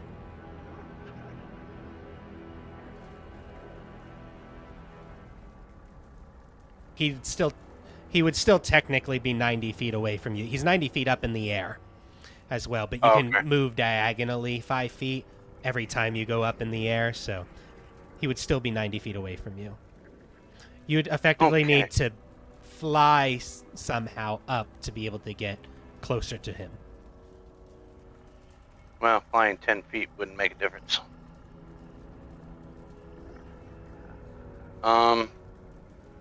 However,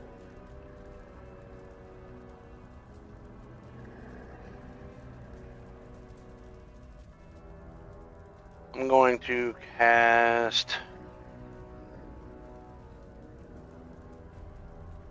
Chill Touch, I think. Okay.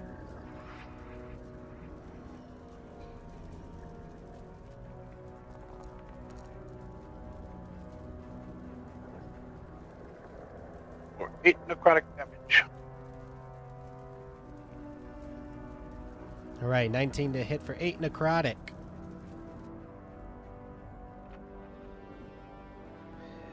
And he goes down with that 8 necrotic as you chill touch. And how does it look when you chill touch him? I would picture that it melts his face and his head. Nice. So this like skeletal hand comes out and literally grabs him over the beak and head and eyes as you melt the eyes from his eye socket, and his skin and his feathers just corrode away, and his head just indents on itself into like this blob of necrotic ooze. And he plummets down and crashes into the roof of the building. I'd like for him to hear whether or not he understands it or not, but the last thing he hears is, I like him fresh too. Awesome. We're going to go ahead and end combat. And Ray's just gonna fall to the ground. Rain. Me and my giant eagles fly down to Lulu. Lulu, are you okay? I saw you throw up sparkles. I think I'm okay now. Yeah, I'm actually feeling a lot better. The woman here will say, "Does anybody need any healing? I can be of some assistance in that department." Ray's gonna shakily raise her hand. If you don't mind. All right. And she will go ahead and cast Cure Wounds on you.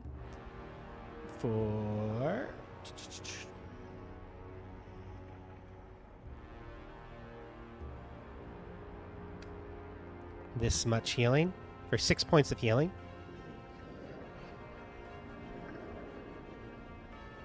Excellent. I can do that one more time if anybody needs it. And as she says that, the other dwarf next to her says, Oi, Vilcora! What about our other brothers? Stroven, did you all save Stroven? And he'll start, like, running towards the other building. Wait, I'm sorry, Stroven. Stroven passed away. We tried to save him, but when we got to him, he wasn't alive anymore. Oh, no! Not Stroven! He was the best of us! I'm so sorry. And Velcora will say, My poor brother! Oh. He was right near the fire, and he was covered to his head in rubble. And when we cleared it away, he wasn't breathing anymore.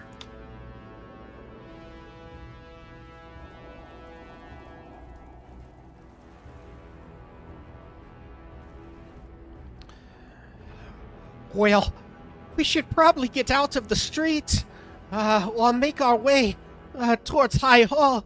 That's where we were all headed before that quake collapsed the buildings on us. We were looking for supplies. We've been traveling a couple days towards High Hall, slowly making our way there. During the talk, I'm Arcana gonna and the go kids. fetch the. Yeah. I'm gonna go bring them. I'm gonna. Sounds good. And the three of them will, follow along back over here with the group. Oh, that was scary, Harkina says. And she holds her two boys tight, close to her body.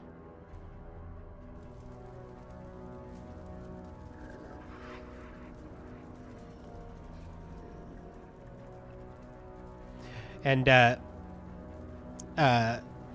this one with the red beard introduces his name as Kartra.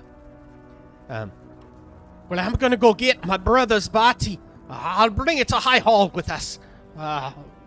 Maybe they have some means of resurrection, a powerful cleric maybe over there, or at least we can give him a proper burial. And together you'll be able to grab that body and release it.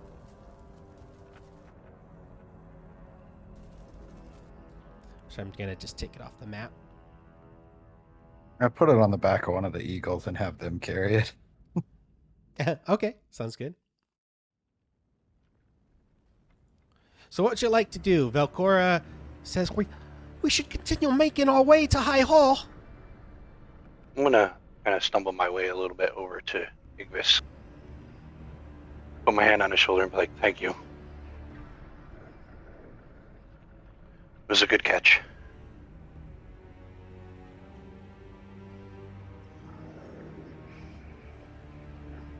You still there, Igvis?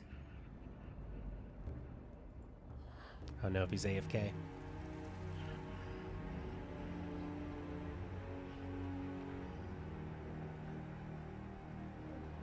Sounds like it. So what do you guys want to do?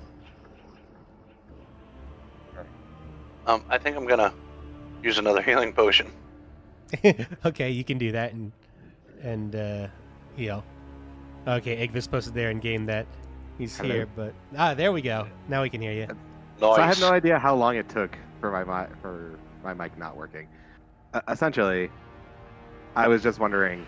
I was gonna say to everybody that the devil that we interrogated said that his leader is currently at High Hall, and I don't know if we have the power to fight him as we are. We might want to take a rest before we get there. Tired. Just find someplace safe, spend an hour just resting, and then head in because we're definitely not in a position to fight about. And I think at this point, Dolakesh would make some quip remark when you say someplace safe and be like, someplace safe? In hell? Do you realize where you are, Igvis? Safer than the street, at least. I can create somewhere safe though. You can create a safe space. Yeah. I can create a sphere that can that can fit 9 creator or more, and nobody can see through the sphere, but we can see everything outside. How many can it fit? 9. So you have 11 currently with Yeah. you, not counting the Eagles.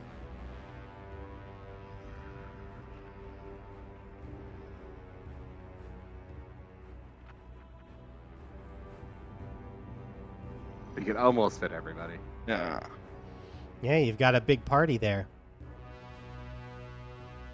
We're trying to save everything, I suppose. But if we can put the sphere in the corner, technically you can see behind the sphere.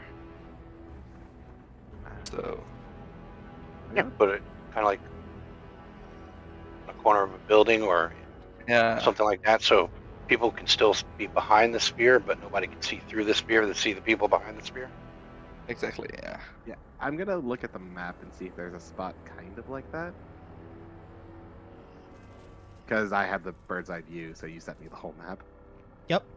There's not necessarily a spot that like nobody can go behind, but we can make it so that the behind of it is over the edge of the cliff, if anything. Or we can go inside of. No. Or a bit. I don't know if any of these buildings are safe to go into. And you would Yeah. also have kind of, the other reason I sent you a little bit more of the map too is because you also have a kind of a sense of direction because your character's been here since session 1. So you were in El Terrell. You kind of have a sense of the lay of the land of El Terrell as well. The only one of the player characters who really does. So you could kind of piece together what you're seeing and kind of what you remember. Right. So I think the place I would guide them to, if we go back to the main map there, DM, is if we go south a little bit and then to the east, there's like a really small entryway to like a spot that looks like it faces over the cliff. I'd probably recommend we go there and rest for the hour if we can get there. Yeah, let me. Okay, so describe again kind of what you're thinking. So from where we are, if we go south, Yep. and then once we get past that little fork there, there's like 2 buildings that are like right there. There's a gap there, and then to the right is like the cliff that's there. I was thinking like in that little, we'll call it a courtyard, but I know it's not a courtyard. So you want to go south a little bit more. So like Correct. down this way. Yeah, a little further. Keep going.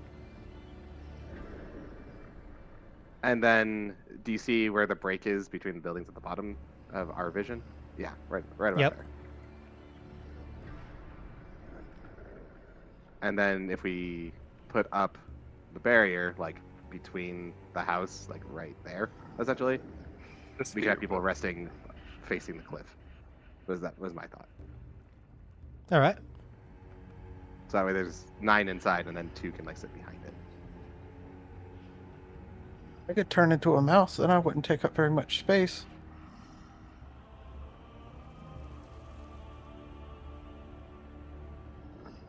Maybe an extra person could fit if I'm tiny. 9 creature of medium size or smaller can fit inside the dome. So it doesn't make a difference then, which is fine. No. with me.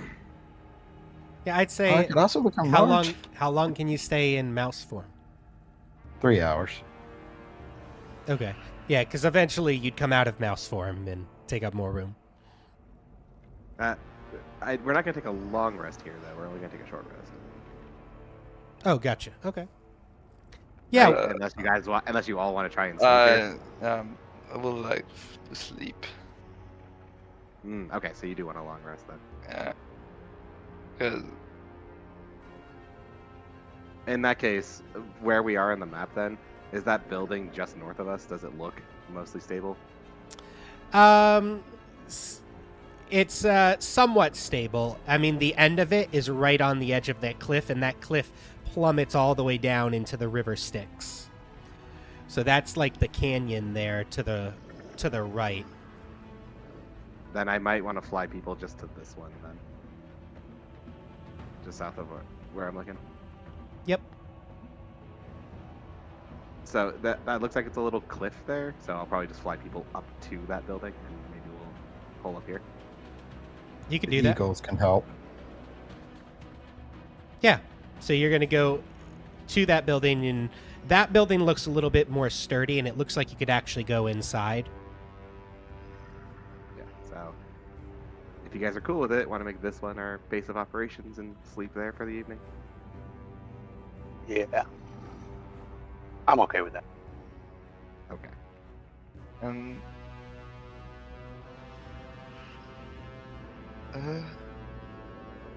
Okay, so the plan is you're not going to use the magical I hiding can't place.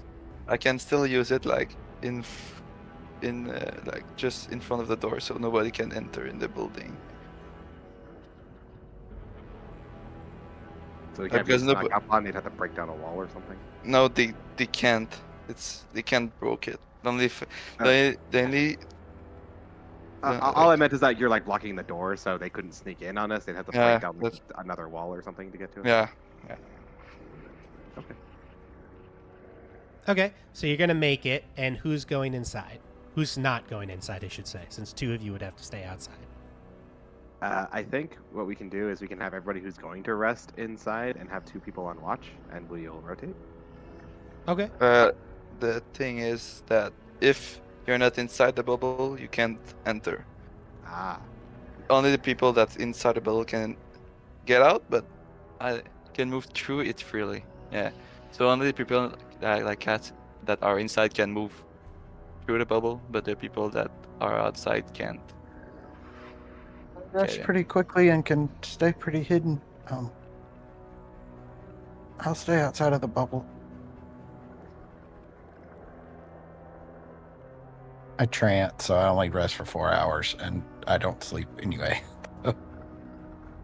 and I technically only need a short rest, so I can stay out and then stay up for most of it. Okay. So, Anarian, you're going to do your trance and stay out. Igvish, you're going to do your short... You're going to stay out as well. Like, do you want to take... Like, Igvish, do you specifically want to take a short rest and then be the full watch? Or are you going to, like how do you want to work it? Or are you actually going to rotate with somebody? Or leave Anarian out? What I would like to do is, if Anarian, if you're interested, essentially I want to do my short rest while you don't trance. And if we're going to stay, let's say, 8 hours, right? I'll take like 2 hours for a short rest. I'll stay up for the whole watch. You can do your trance, and then when you're ready, I can like sleep for another 2 hours. So I won't get a long rest. I'll only get a short overall. Yeah, that's fine. And I'll be in wild shape for the first 2 hours. So I'll be hidden. I'll watch over you, but I won't be like just standing out in the middle of the room. So are we okay with that, DM? I'll only take a short rest, and everybody else can have a long rest. Yeah, sounds good. And Anarian, so it's basically going to be like 2 hours of you resting, Igvis, Anarian for 4 hours in trance, and you just up, and then both you and Anarian up for the remainder of the 2 hours. Actually, you know what? Since Dolakesh isn't here, can I volunteer him to take the last watch? I can't take it. I know I can. You can't leave the bubble, right? No, I can't. So Yeah, so they'd have to stay in the bubble.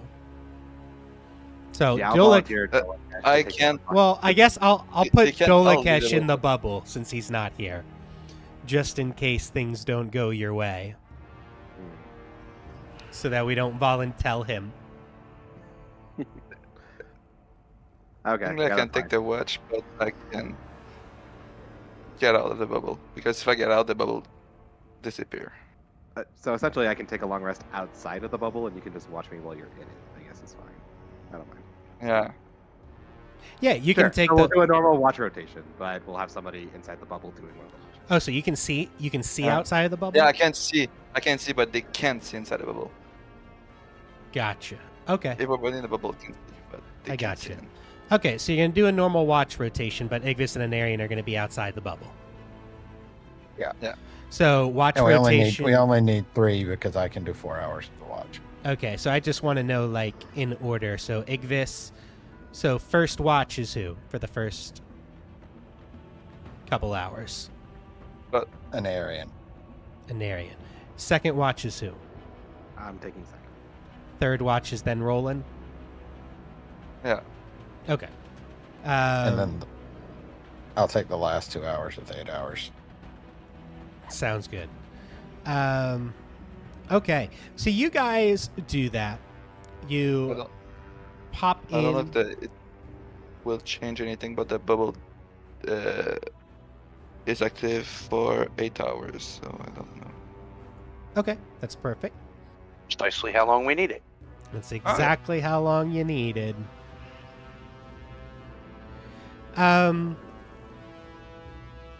You take your rest.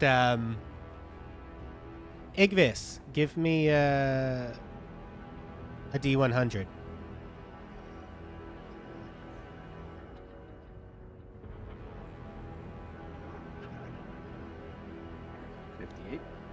Anarian, give me a D100.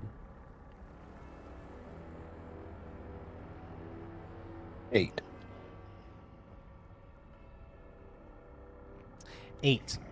Anarian, during your watch, you were second, right? I was first. Okay. Well, we'll say this happened during the second watch since it was the second one rolled. So Igvis, during your watch, I've had a short rest then.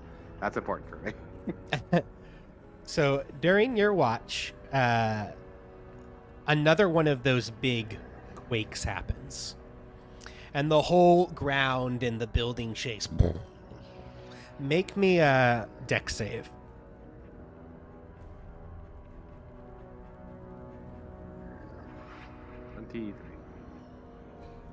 23. So you manage to kind of keep your feet up as you don't fall prone. Everybody else feels that quake as well. But at the same time, a giant bolt of lightning basically strikes and comes through the rooftop. And some of the debris falls down. So the section of the building that you're in doesn't get hit by the lightning directly, but basically the opposite side or the opposite corner of the room, so to speak, gets hit by that lightning and creates this big open gash in the building. I am going to need... Let's see, when you're sleeping, how do your reflex saves work? I think... You're unconscious, so you auto-fail, I think. Would it go through the... No. Technically, nothing. Yeah, you automatically fail dex saving throws. Okay, so you fail those dex saving throws. Anybody who was sleeping. Well, your shield. Can anything go through that? Actually, what's the spell? Let me read the spell. Layman's tiny hut. And creature and object within the dome when you cast a spell can move through all of the creature and object. Because this will make a difference. Spells and other magical effect can extend through the dome or be cast through it. Atmosphere inside the space is comfortable and dry. You should be able to send the description to the virtual tabletop, right? Alright. Yeah, this is the Liamed's tiny hut. Yeah.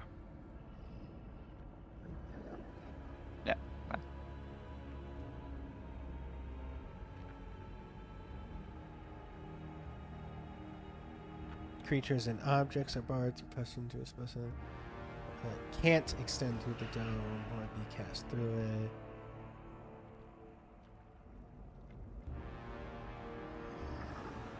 Ah, cool.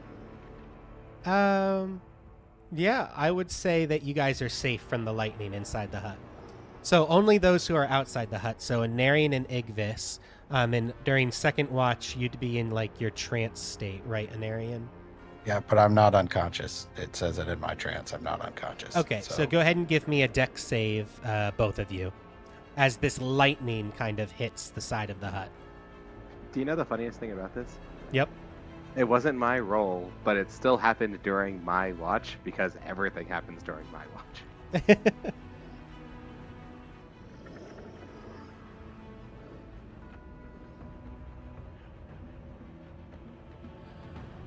All right, so that fails Anarian, and then what is yours, Ignis? I had a 23. Okay, that was the first one I asked you for, though, right?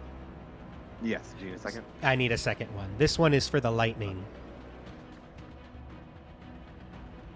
26. 26. Okay, so you save, Igvis. You would take half damage from this. And Anarian, you failed, so you take full damage. As that lightning comes through and crackles and basically breaks apart that side of the building and kind of arcs towards both of you. So 7 points of damage if you failed, 3 points if you saved of lightning damage.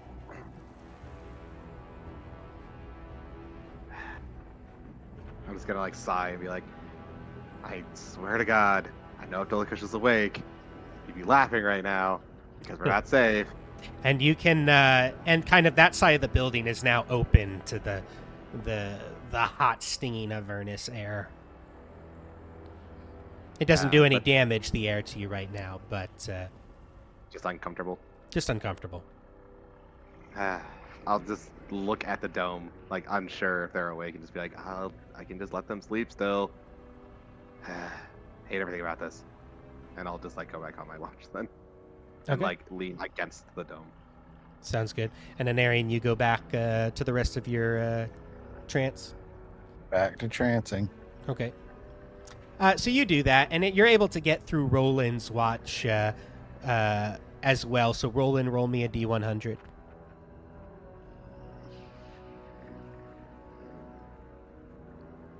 No one is ever safe in hell.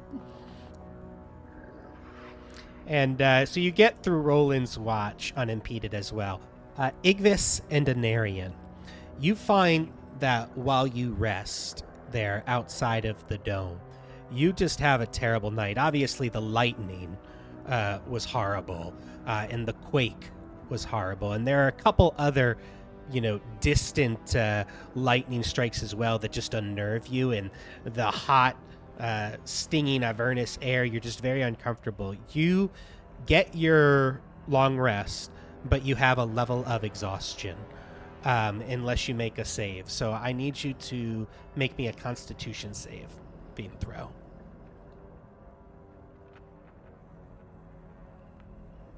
Oh, yeah, nope, definitely have a little exhaustion. Yeah, so Igvis, you're going to have a level of exhaustion, and Arian, you're good. So you're able to make it through without the level of exhaustion. Everybody who's inside the dome don't have to make that save. Saves, please. But you are able to make it through that 8-hour rest.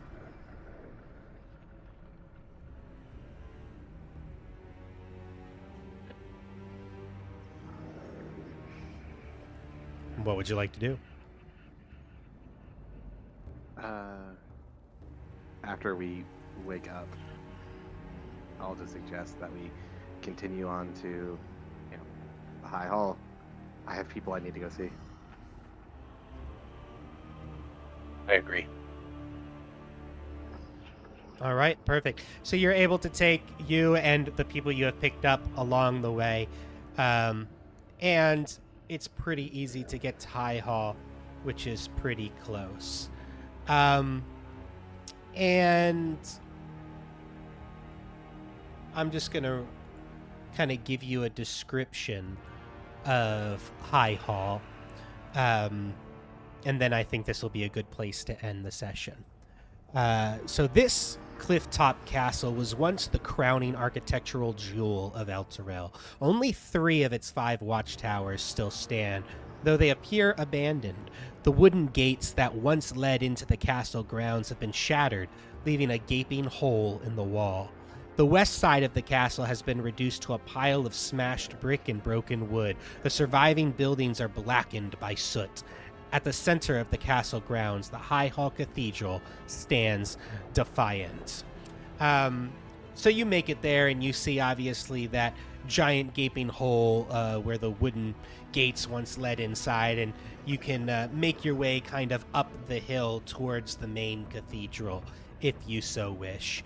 And that is where we will leave off this session, with you guys basically at the gates, gaping hole there, trying to figure out exactly whether you just want to walk on in, how you want to approach this. But for now, if the rest of you want to say goodbye to the stream, we will reconvene next week. Bye. Bye.